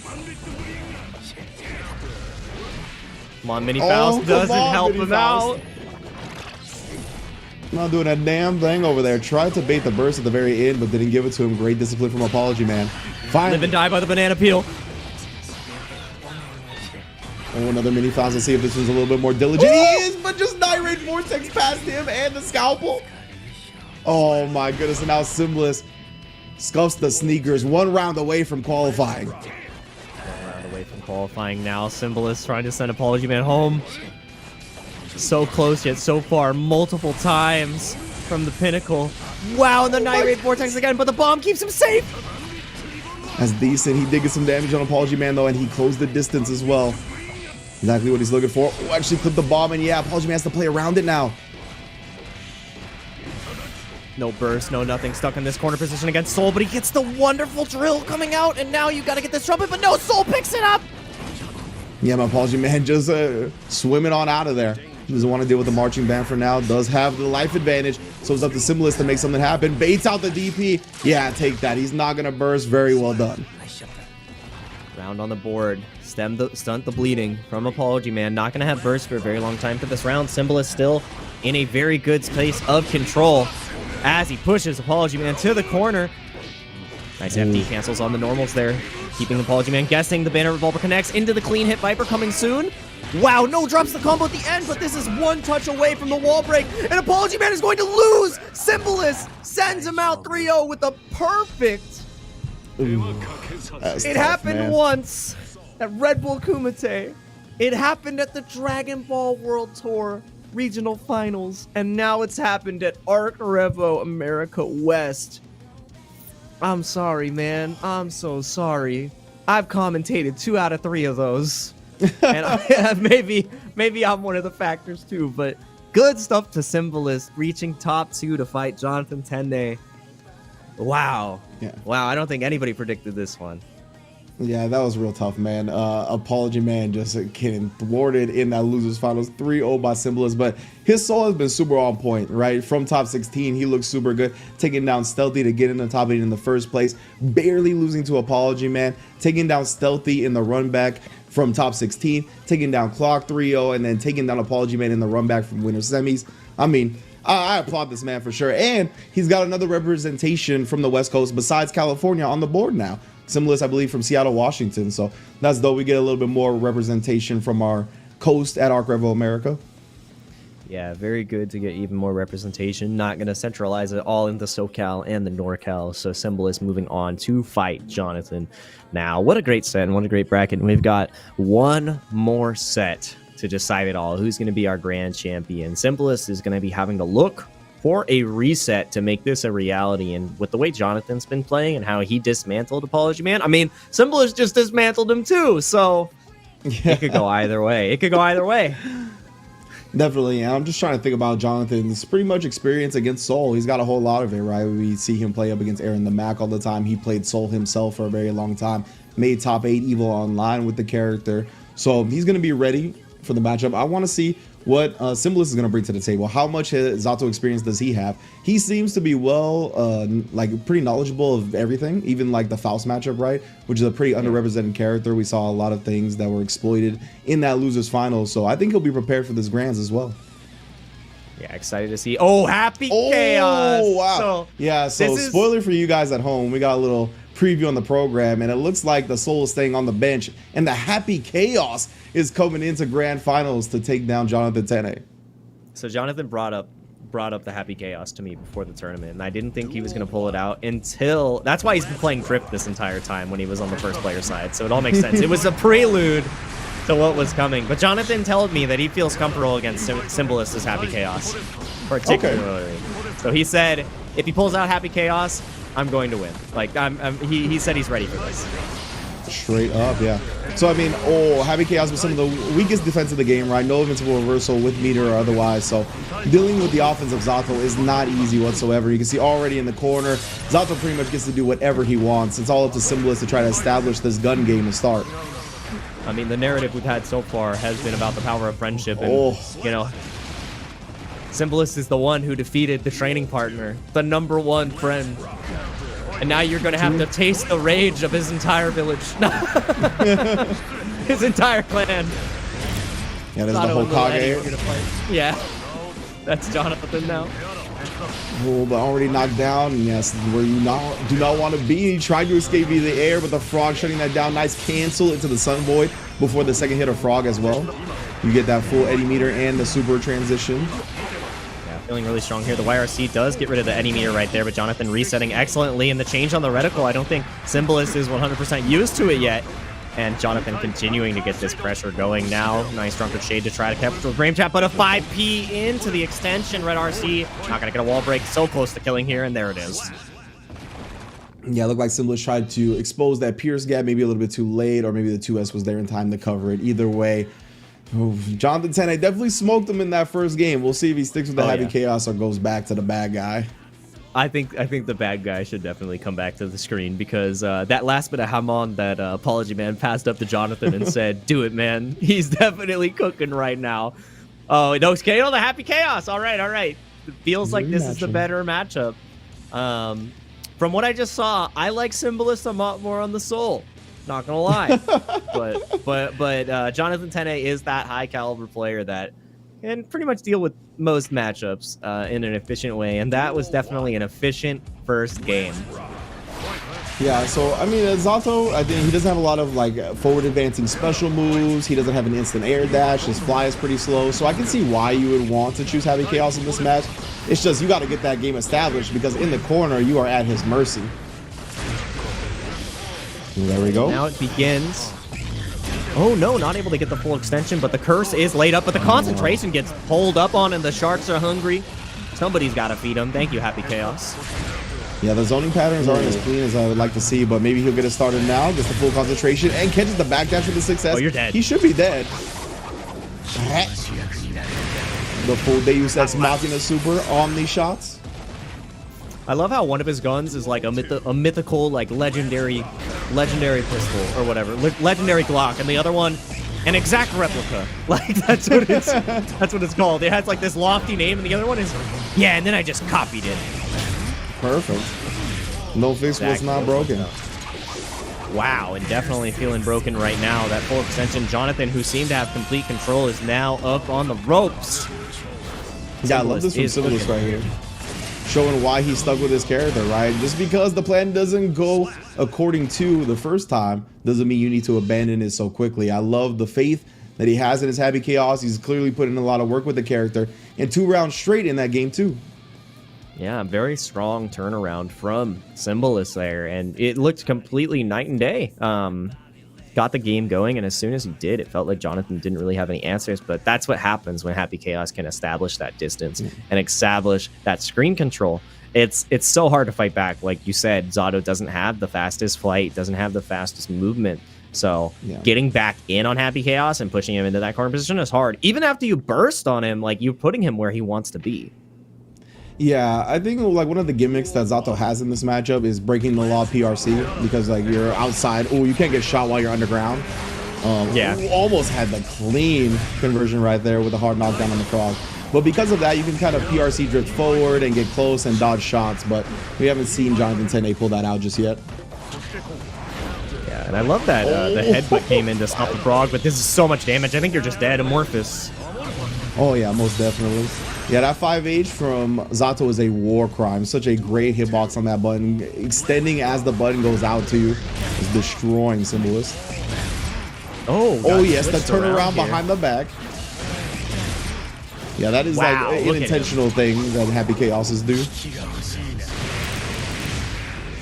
He's dead! I thought he would live on a pixel, but nah, Zato, third lowest health in the game. Don't forget. That was... What was that? See the 5H again. Yeah, the 6P, the headbutt, is a really good option to stuff Frog. Pretty much with every character, 6P is good. And what a way to take advantage of that clone. Now in the corner here. Oh, yes, the guard breaks. It's tough to get out of the situation once it starts. Jonathan does have the burst here and a little bit of tension to work with, but the grab comes out. He didn't even get the burst. 2-1 lead for Symbolist. Wow. That was dope. Got my Gat and my Rari. A lot of respect for Jonathan, or a lot of respect Jonathan showed Symbolist at the end there, right? Not going with an immediate YRC or burst. Thought he would try to bait one of those out, but Symbolist just went in with the tick throw and got him for the lead. Well done. Yeah, definitely good stuff from Symbolist right there. And now Jonathan is the one who's going to have to reevaluate how he wants to approach this match. We know that he has a soul in the pocket, but the Zato has been doing fantastic so far. So I'm curious to how he approaches this and how he wants to deal with Happy Chaos, because like we said, a little bit slower in movement is the Zato, and maybe has a harder time in the Happy Chaos matchup, but we're not sure. He still has a whole set to work with too, so it's maybe down but not out in any regard. I'm just interested to see exactly what we choose here as we're taking a minute to think. And I like that decision from Jonathan with the awareness to like slow it down, try to figure out exactly what's happening, and then reapproach the game. Yeah, I want to see Jonathan definitely staying off the station right now, debating whether or not to go to the bad guy. We saw, of course, how Zato worked out in that first game very well. As soon as you can actually get Happy Chaos to the corner, I mean, you got a burst, and if that burst gets baited, then you're done. Like, Happy Chaos has no real defensive way to get out of that Zato offense. But it looks like we're having some lobby issues, so we're going to take a bit of an extended break. Not going anywhere, but just letting you guys know.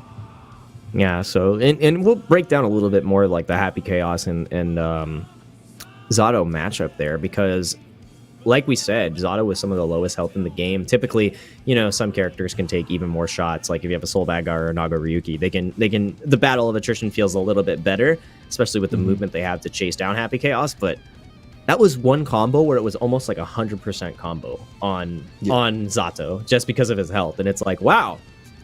So that's how quick this can turn around. Even though Zato has that unrelenting pressure, Happy Chaos gets one good interaction and it's lights out. Yeah, it's a very volatile matchup, and we're going to get back into it right now. It looks like he is sticking with the Zato 1 here in this first set. Symbolist one game away from resetting the entire bracket. Again, both of these players have qualified for the ARCREVO America Finals, but we're trying to get that first place. Who's the alpha today? Alpha right now, we're trying to see if Jonathan can come out on top as the alpha, or if Happy Chaos is going to reign supreme. Jonathan with the 5H clash, but now getting cursed up. This is where Happy Chaos wants to be, and he's starting to play incredibly confident. The clone gets actually snuffed out by the 5P, and the 6P comes in right after. Jonathan with the 5P, immediate burst on the side of Symbolist. I love it. Gotta get the concentration back up. Yeah, you see the adjustment coming out from Jonathan. Seeing the clone out immediately cancels his 5P and the 6P so he doesn't get thrown like last time. Oh no, you got no more bullets, bro. Got no more bullets in the clip. This is definitely tough. No YRC available either. Oh, tried to press a button.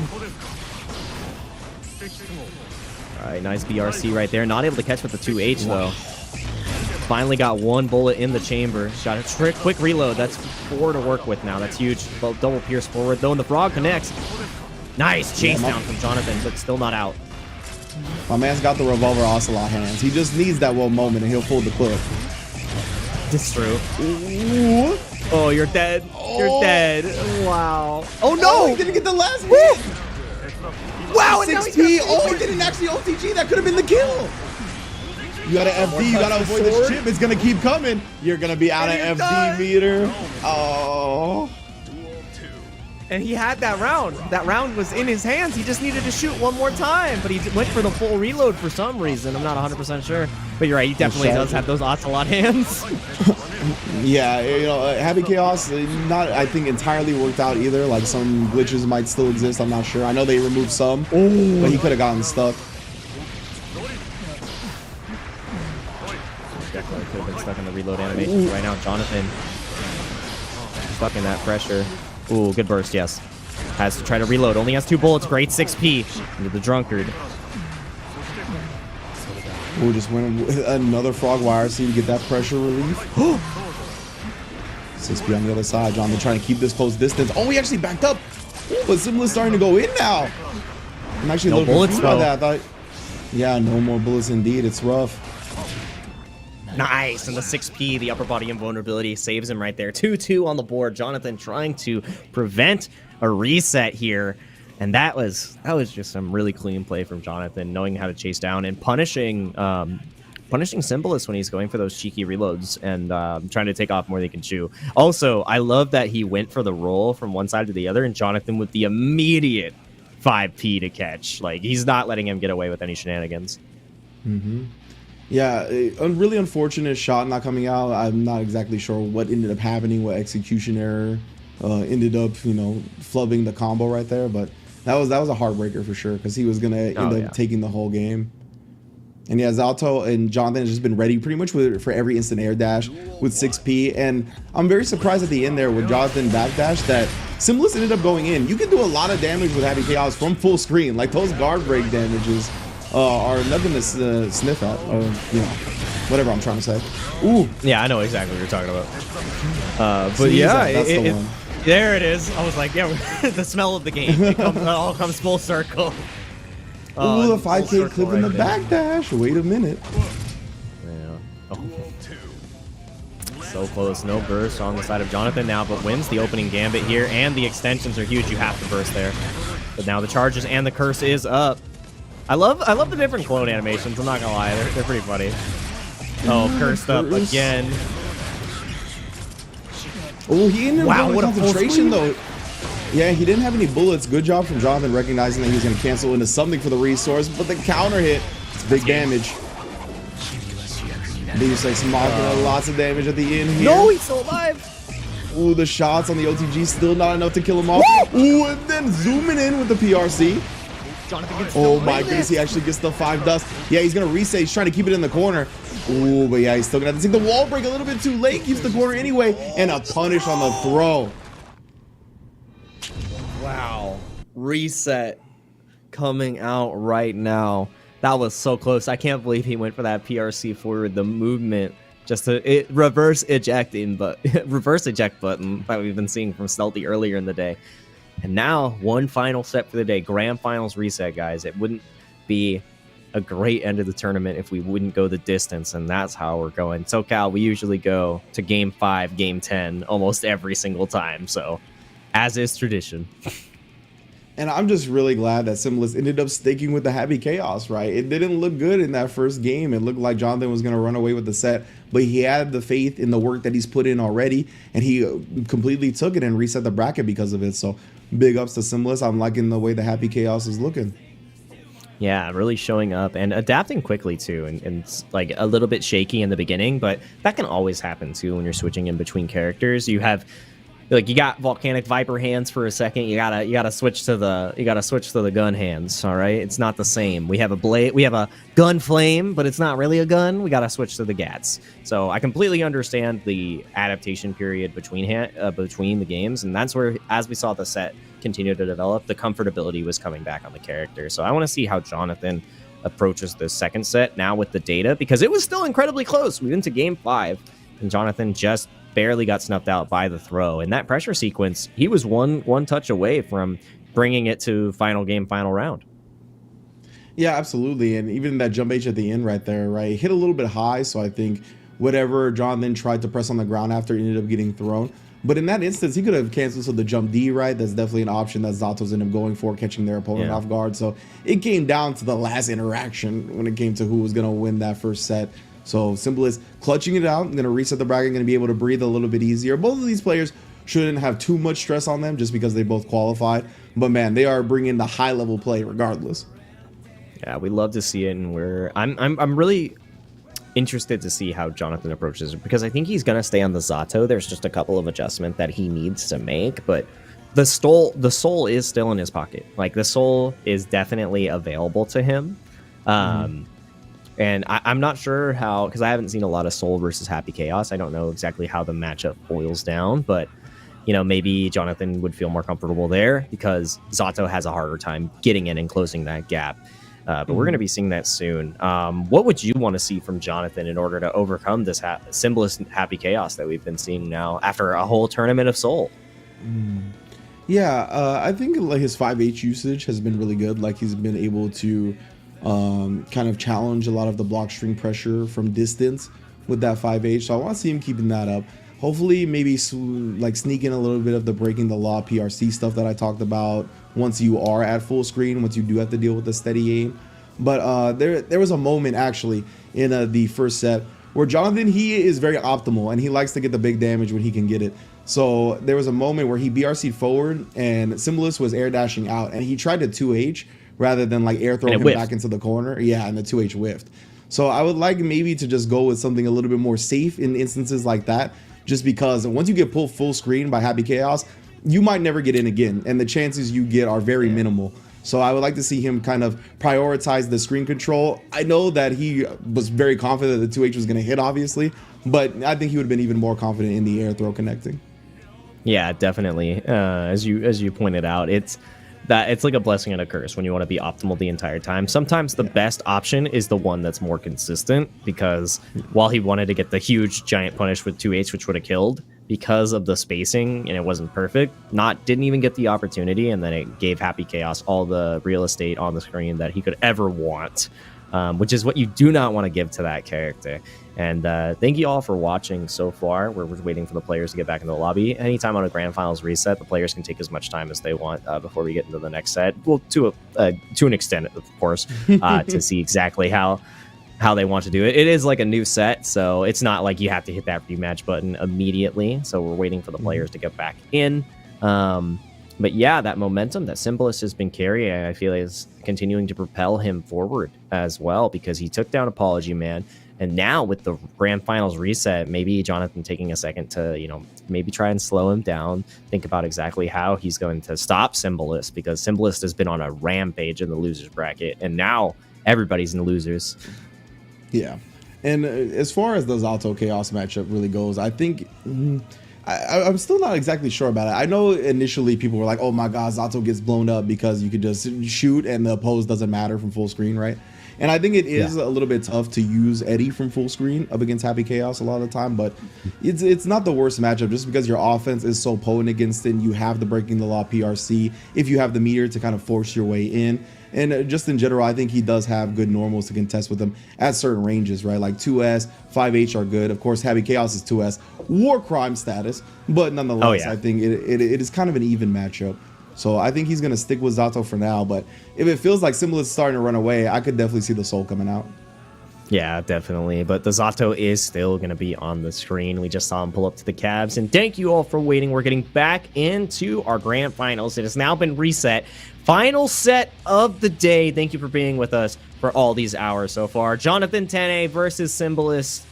Are we going to see Jonathan stay on top and be in that first place position? Or is Symbolist Happy Chaos going to reign supreme and, stir things up just a little bit?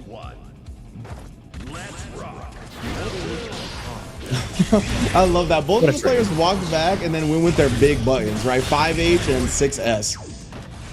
Come through with the trade. We're back to the neutral because of it. Oh, yeah. Out of resources, though. Out of concentration. I think Jonathan needed to put the gas on the pedal a little bit right there. Kind of just let Symbolist. Yeah. Even with the good normals of Happy Chaos, he hasn't been showing too much activity once he's out of resources. Yeah, now no resources on the side of Jonathan for the rest of this round because his life is on the floor. good stuff from Symbolist. Even though he whiffed the burst, Jonathan wasn't able to really get anything of a punish. And now Symbolist in the lead for this game as well. It'll be the first time he's in the lead for the set, like, completely, because then Jonathan, he's no longer in winners. Yeah, doing a great job right now. Is exactly where you want to be. Tried for the late jump D.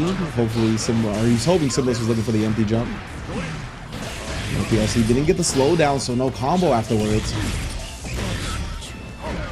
And yeah, when it comes to the neutral up against Happy Chaos, you usually got to react to the resources being gone. But this, I'm surprised. I wonder if that was an Amorphous, but he just messed up.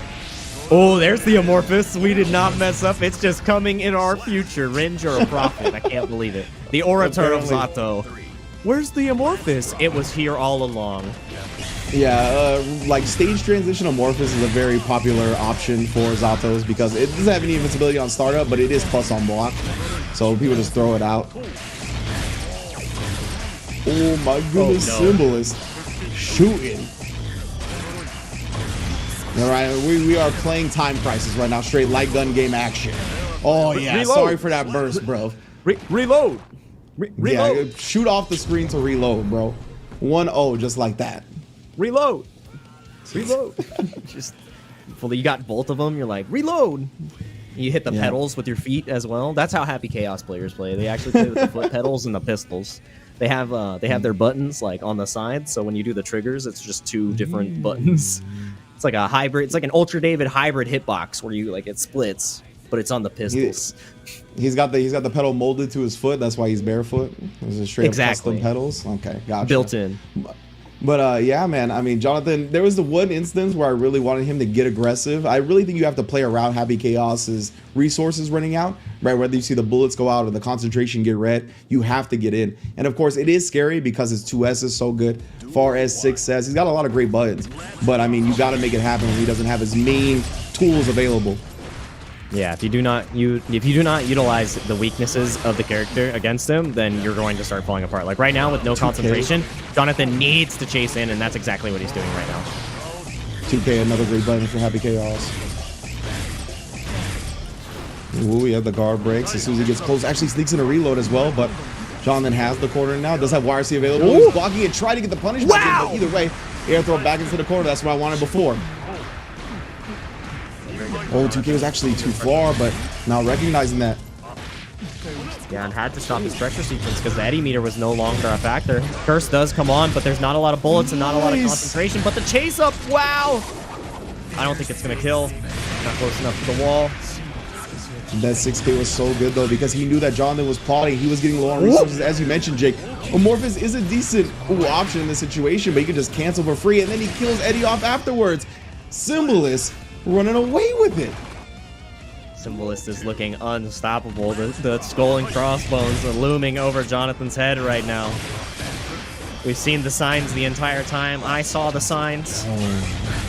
That tick throw set up. Yeah, I mean, Zato very susceptible to the offense of Happy Chaos. Goes both ways. We're out of Eddie meter now. You got to make something happen in this corner. At least keep him locked down. Woo! Does so successfully. I love that little Big counter hit. and Yeah, that that's war massive capital. damage. Beautiful Amorphous because he got the unsummoned first, so he doesn't need the full Eddie meter. Any touch here? Wow, the spacing where the YRC just kind of whiffs. And I love that little stance because the freeze frame of Zato just clapping his hands feels so good. Yeah, YRC has to affect Zato, whether making him block or hitting him for Eddie to go away. So you stay outside that range, you get the free punish from little Eddie. But Symbolist, though, nothing free against this man. Look at the damage. 2S again, the trade that time, and then dumps him in the face, no follow-up. YRC not baited. It looked like he might have tried breaking the law, but it was too late. Oh, and then popped late. point blank. Jonathan Tene now down 2-0 against Symbolist Happy Chaos. Everything looked great in the beginning of the first set for Jonathan, but now everything has come up. Chaos. How is he going to be able to slow this down right now? He's got to win 3 straight. Are we going to see the character change, or are we keeping Zato on the screen? That is the question.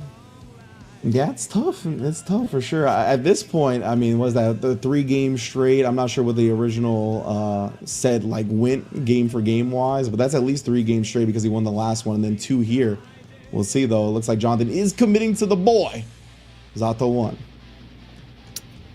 And again, it's not the end of the world if Jonathan does lose here because both players did qualify, but I think getting that first place is better. You want to get that first place.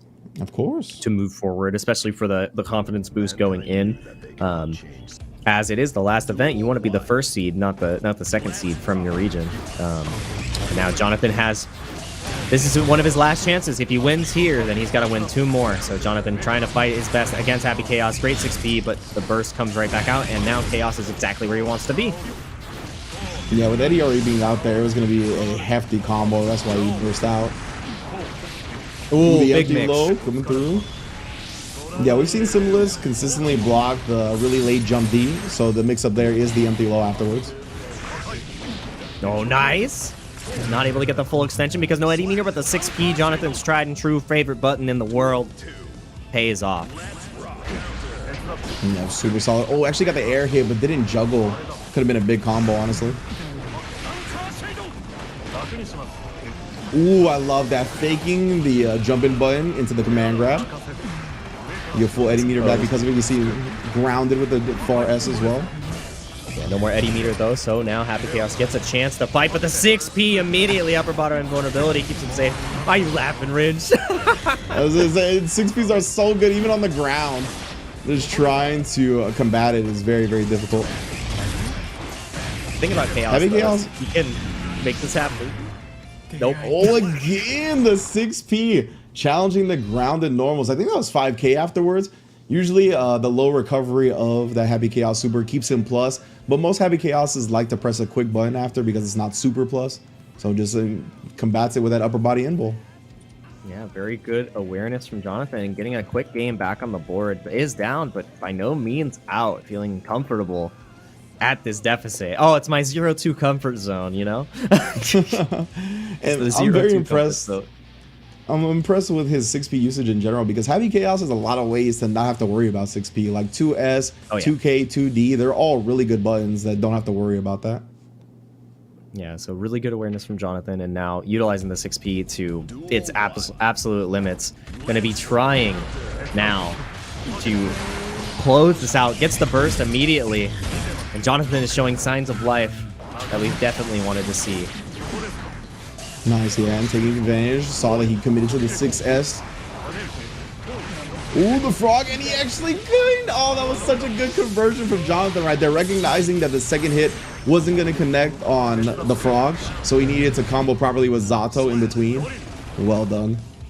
Yeah, now Jonathan looking very much alive in this new set, but same thing with Symbolist. Symbolist not giving up without a fight, not wanting to let Jonathan get this even up score. Big counter hit, and now he's going to be able to establish this full screen space where Jonathan doesn't really have that many options. Yeah, both of them pressing their war crime buttons. It was 5H and 2S, and this time Happy Chaos with the victory. Gonna put him full screen, get the concentration afterwards as well. This is real tough. Concentration almost out. That's why he's approaching. Oh, Amorphous, is this going to catch? That's the question. Yes, it does. That's huge for Jonathan. Any interaction now, he can potentially get the wall break here. No goes for the unsummon to keep the pressure going. Empty jump load is not connected this time, but the dust! Burst is available. This is anybody's game. Ooh, ends up getting the guard break still though. Yes, Burst. Oh, Dude, you have yo, to the win this PRC round. there. The PRC after the... There it is. There it is, Rich. Yes! You what I'm spoke it talking into about. existence. He needed to do it in that instance right there. That was really your only option. You have a pixel of life left. You can't really, you don't want to give up your FD meter because you want to keep the 50% for an RC. That was the best way to avoid it. And he caught, yeah, the normal starter with that 2-frame throw. But okay, so I want to go back to a second to that Amorphous because I don't know personally. I haven't seen that interaction happen with like Happy Chaos out while Amorphous is out. But I feel like he could have just shot Jonathan. Like, I'm pretty sure the bullet would have like ignored Amorphous and hit Zato. Yeah. Because it's not like he's invul after the super or anything. So I feel like he could have just shot him and it would have been it. But that's not a guarantee. I haven't been in that situation myself. Yeah, definitely haven't been in this situation myself as well, but Jonathan is feeling comfortable in this situation. Like I said, the 0-2 comfort zone. Jonathan is a lab monster, and the more time he has to play against you, the better it's going to be. The more data you give him, the stronger he's going to play. Yeah, so we're going to the last game of Grand Finals. That's so wild. That 2S so good here, but a little bit of the execution error right there. He didn't get the shot before the reload. He definitely wanted it and just ended up being a little bit too quick. Yeah, plus Now frames the off the Gears super does wall, bro. connect. Going good. The opposer's there to keep him safe. Does not connect, and now Happy Chaos is trying to fight back. Great throw. Gets the curse on. There's a scary concentration, and bullets are ready, but the PRC forward. Blue RC back into the huge punish. Gonna be potentially set point. Yes, set point for Symbolist. Once again, no, the I was drop! gonna say, yeah, it was too low for the Deus Ex Machina to actually connect. But it doesn't matter. The pressure's still clean. That super does reload the clip regardless on hit or whiff or block. Very successful long distance. That's big damage. Oh my goodness. And the positive bonus coming in after the wall break. Uh-oh. It might be lights out for Jonathan. He's trying to chase him down, but the bullets are loaded. The guns are set. Pedals are being pressed. Reload. Oh yeah, that was a burst, but it wasn't gold. Symbolist able to take it 3-2. More Deus Ex Machina super to send Jonathan home. 3-2 with another perfect to end it. Wow. Wow. You know, like we said, it wouldn't be a West Coast final if we didn't go to Game 10, and that's exactly what we did. Congratulations to Symbolist on getting the grand final finish and being our champion of ARCREVO America West 2021. Going to be getting the hitbox and that ticket to the finals in March. And if you want to get yourself and your hands on one of those hitboxes, you need to go to hitboxarcade.com/ARCREVO to take control of your own game. Because now, if Simplest has this execution now and this Happy Chaos and Soul Bad Guy that are going wild, imagine if he has this extra hitbox with the Guilty Gear stunt on there as well. And if you want to play Guilty Gear, it is the best fighting game of the year according to the Game Awards right there. So one of the best in the business, has great music, great gameplay, and great character diversity that we have seen through this entire top 8. So you're not going to want to miss out on that and miss out on the great things that Guilty Gear Strive is doing for the community. Tell me about what else they're doing for the community now, Ringe. Well, they are partnering with Child's Play Charity, of course. All the matches that you've seen throughout the ARCREVO America tournament are linked to a $20 donation. That's right, every match Arc System Works contributed $20 towards Child's Play Charity, which are improving the lives of kids undergoing treatment at hospitals around the world, as well as living in domestic violence shelters here in the United States. So big ups to Arc System. It's up to $30,000 that they're contributing as well, depending on how many matches get played. So big ups to Child's Play, Arc System Works, and everybody that has been a part of ARCREVO America. And of course, I know a lot of you have been a part of this fighting game community and this Guilty Gear Strive gameplay that we've seen coming from Biken. Bikens are running amok everywhere. She's in Celestial. She's on everybody's stream. Everybody's playing her, and for good reason, right? She's definitely one of the most fun characters that's been released so far in this game. Got a bunch of stuff that you can explore: the tether, the parry, the Yozen-san that Jake Ryan likes so much with the quick overheads for the mix. Anything and everything you could find with that Biken, of course. And we're probably going to see her at ARCREVO America Finals. That's going down March 19, 2022, 11 a.m. Pacific time for the trailers, the announcements, all right here on the Twitch channel you're watching currently. So please hit that follow button if you haven't yet, because this is where all the action will be premiering for the ARCREVO America Finals, where Jonathan Tene and Symbolist have joined the likes of incredible players that have already qualified for this event. So big ups to everybody that has been tuning in. Thank you for sticking with us today to crown our qualifiers. And yeah, we will be right back with an interview with Symbolist, because I want to hear what he got to say, man. Going through the whole tournament with Soul and then Happy Chaos at the end, this man is a baller. So we'll get back with him in a minute. Don't go anywhere. お頼み申すお頼み申す卒じながら冥府はいずこ外道が笑えば民が泣く諸行に拉致なき沙汰あれば魔道の始末を請負いいたす己は美老の三品侍指導死に花無料の所存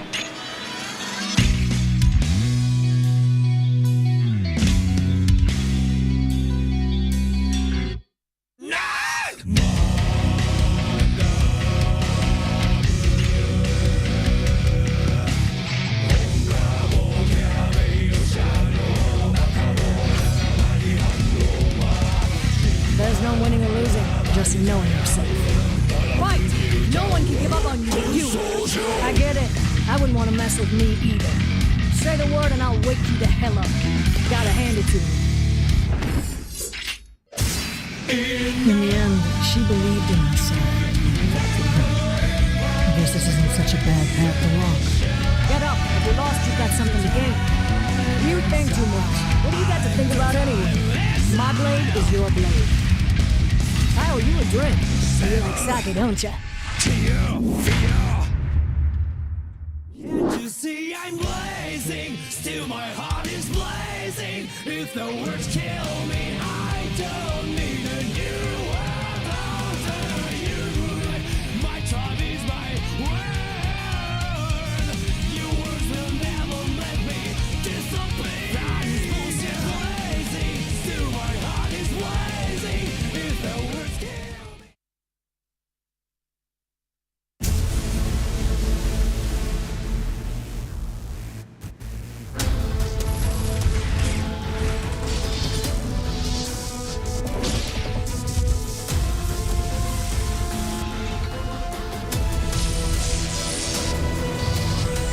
The most important thing for me is drama.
Discord, preside society, your society, hunting, drifting to society, your society. I'm a fool, I know nothing, I take the role of a silly clown, but I won't turn my back on life. I'm a fool, maybe worthless, but it's the word creating my face. So all I do is take a whirl and pray.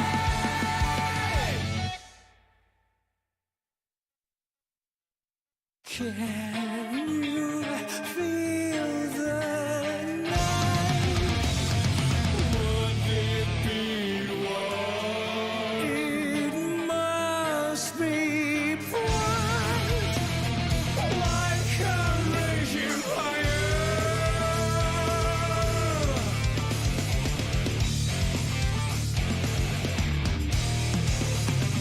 When the sky cries in April, the flowers and trees smile with me.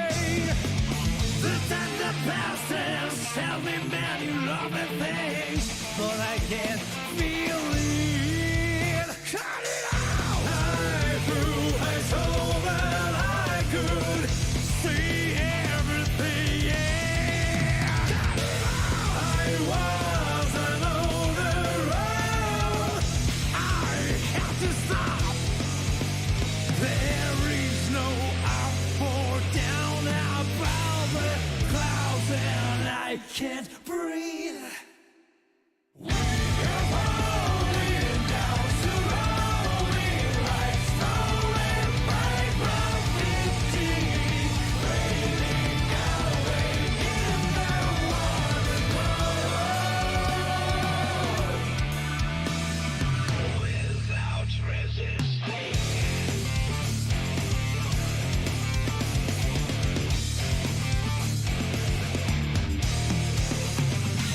Let's take some strawberries and go to the hill. If you want to see fireworks bring at you the sky. The pictures in my head tell me a lot of stories. None of this is real.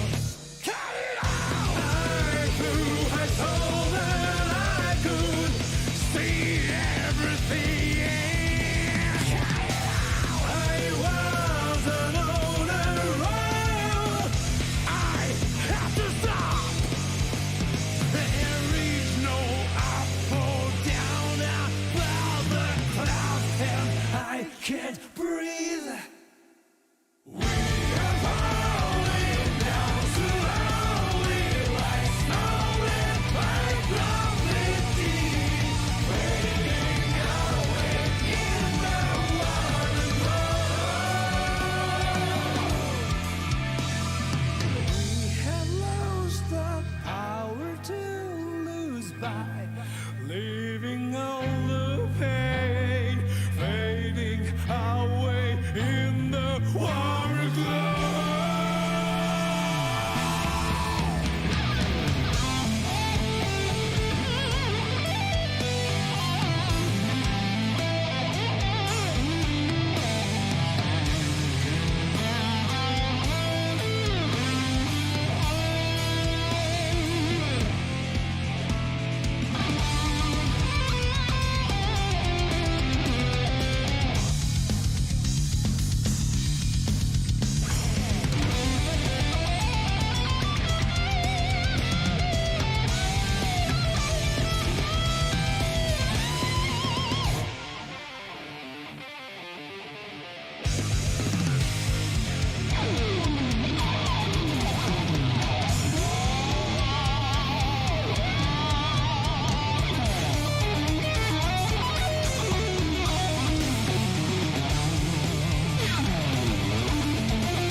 Break yourself inside out. She told me we know deep down there's no way. And welcome back to ARCREVO America, where we crowned our last two finalists for the finals. Of course, we have Jonathan Tene in second place, but in first place, coming from the losers bracket after falling in the winner's side, Symbolist running it all the way back, mainly with that bad guy, that Tony Montana, but he brought out the happy chaos at the end. You see this man, Symbolist, in first place. Jonathan Tene going to be qualifying to the finals as well on the second with the Zato. Apology Man and Stealthy, all stalwarts of the West Coast scene, falling in 3 and 4 positions. So big ups to everybody that competed today, of course. Props to the entirety of top 16, top 8, and everybody that contributed, because of course some of the money does go to Child's Play as well. So ARCREVO always contributing to the proper and prim stuff when it comes to the fighting game community. But yeah, man, Symbolist taking the first place, and we actually have him on the line. What's good, man? Let me see. I think we're going to be switching to the screen here. There he is. What's good, bro? There we go. Hey, how's it going? Really great tournament. Had a lot of fun. Glad to hear it. You, I mean, so clearly Soul Bad Guy is your main character, right? You went through the whole tournament besides grand finals with that character, and then you switched to Happy Chaos. So talk me through the Happy Chaos switch. Why did you choose that for the Zato matchup? Or was it like a Jonathan Tene thing specifically? So the thing with Zato with Soul is that it's just so hard to get in. So it becomes a little bit easier when he's coming to you, you know? Mm-hmm. Yeah, definitely. And that's kind of what Zato is forced into, right, in that matchup. So I could see that being the main reason for the switch. Yeah, exactly, right? If you get that steady aim going and he has to run in to try to dash block, as you can see, sometimes you make a mistake trying to dash block and get reset, so. Yeah. Yeah, I did have a question about one round because I saw, I'm not sure if it was like an input error or something like that, but you had a wall splat against Jonathan where he was pretty high up. You had bullets, you had concentration and everything on the board, and Jonathan actually ended up winning this round. Walk me through what exactly happened there, because I know Happy Chaos, like there's some bugs here and there, but we're figuring it out, and he is a high execution error. So what was going on your end? On my end, that was just all me. I reloaded and kind of just autopilot the reload every time. So he got wall splatted when I didn't expect it, and then I reloaded and I was like, "Oh no, I gotta catch up." And I didn't end up doing it. That makes sense. Right. Your soul looked really strong throughout the entirety of the tournament, really. Whether it was up against the Clock and the Goriyuki or whatever the factor is, it seems like you're very comfortable playing against any type of player on that character. Is like that the character? I saw that you said you registered for Texas Showdown. So is that the character you're planning on mainly playing at Texas Showdown, or will you put more time into Happy Chaos?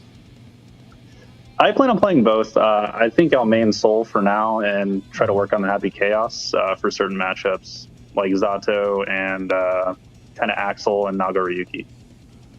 All right. So and then you, how much of offline experience do you have as well in this game specifically? It will be my first offline tournament to go to Texas Showdown. So okay, super sick. So yeah, so you've taken the online realm by storm, going into the offline event as well. Do you have any nerves about that, like your first offline event or anything like that? How do you feel? Yeah, I mean, you don't want to go to a tournament and then, you know, if you win an event like this and go offline and lose, then you can get looked down on if you don't get very far. So I'm trying not to scrub myself out offline. Yeah, I remember Jonathan Tene had a similar thing when he won the Dragon Ball online. He was like, I don't even want to celebrate this because if I do bad offline, people aren't going to praise me. So I definitely get that, right? So, yeah. Yeah, so another question I had is, do you have anybody, like any training partners you'd like to shout out? We had this whole narrative about the SoCal training partners and NorCal all training together. Who would you, anybody you'd like to shout out that helped you get to this point where you've been able to come to the top of the West Coast ARCREVO?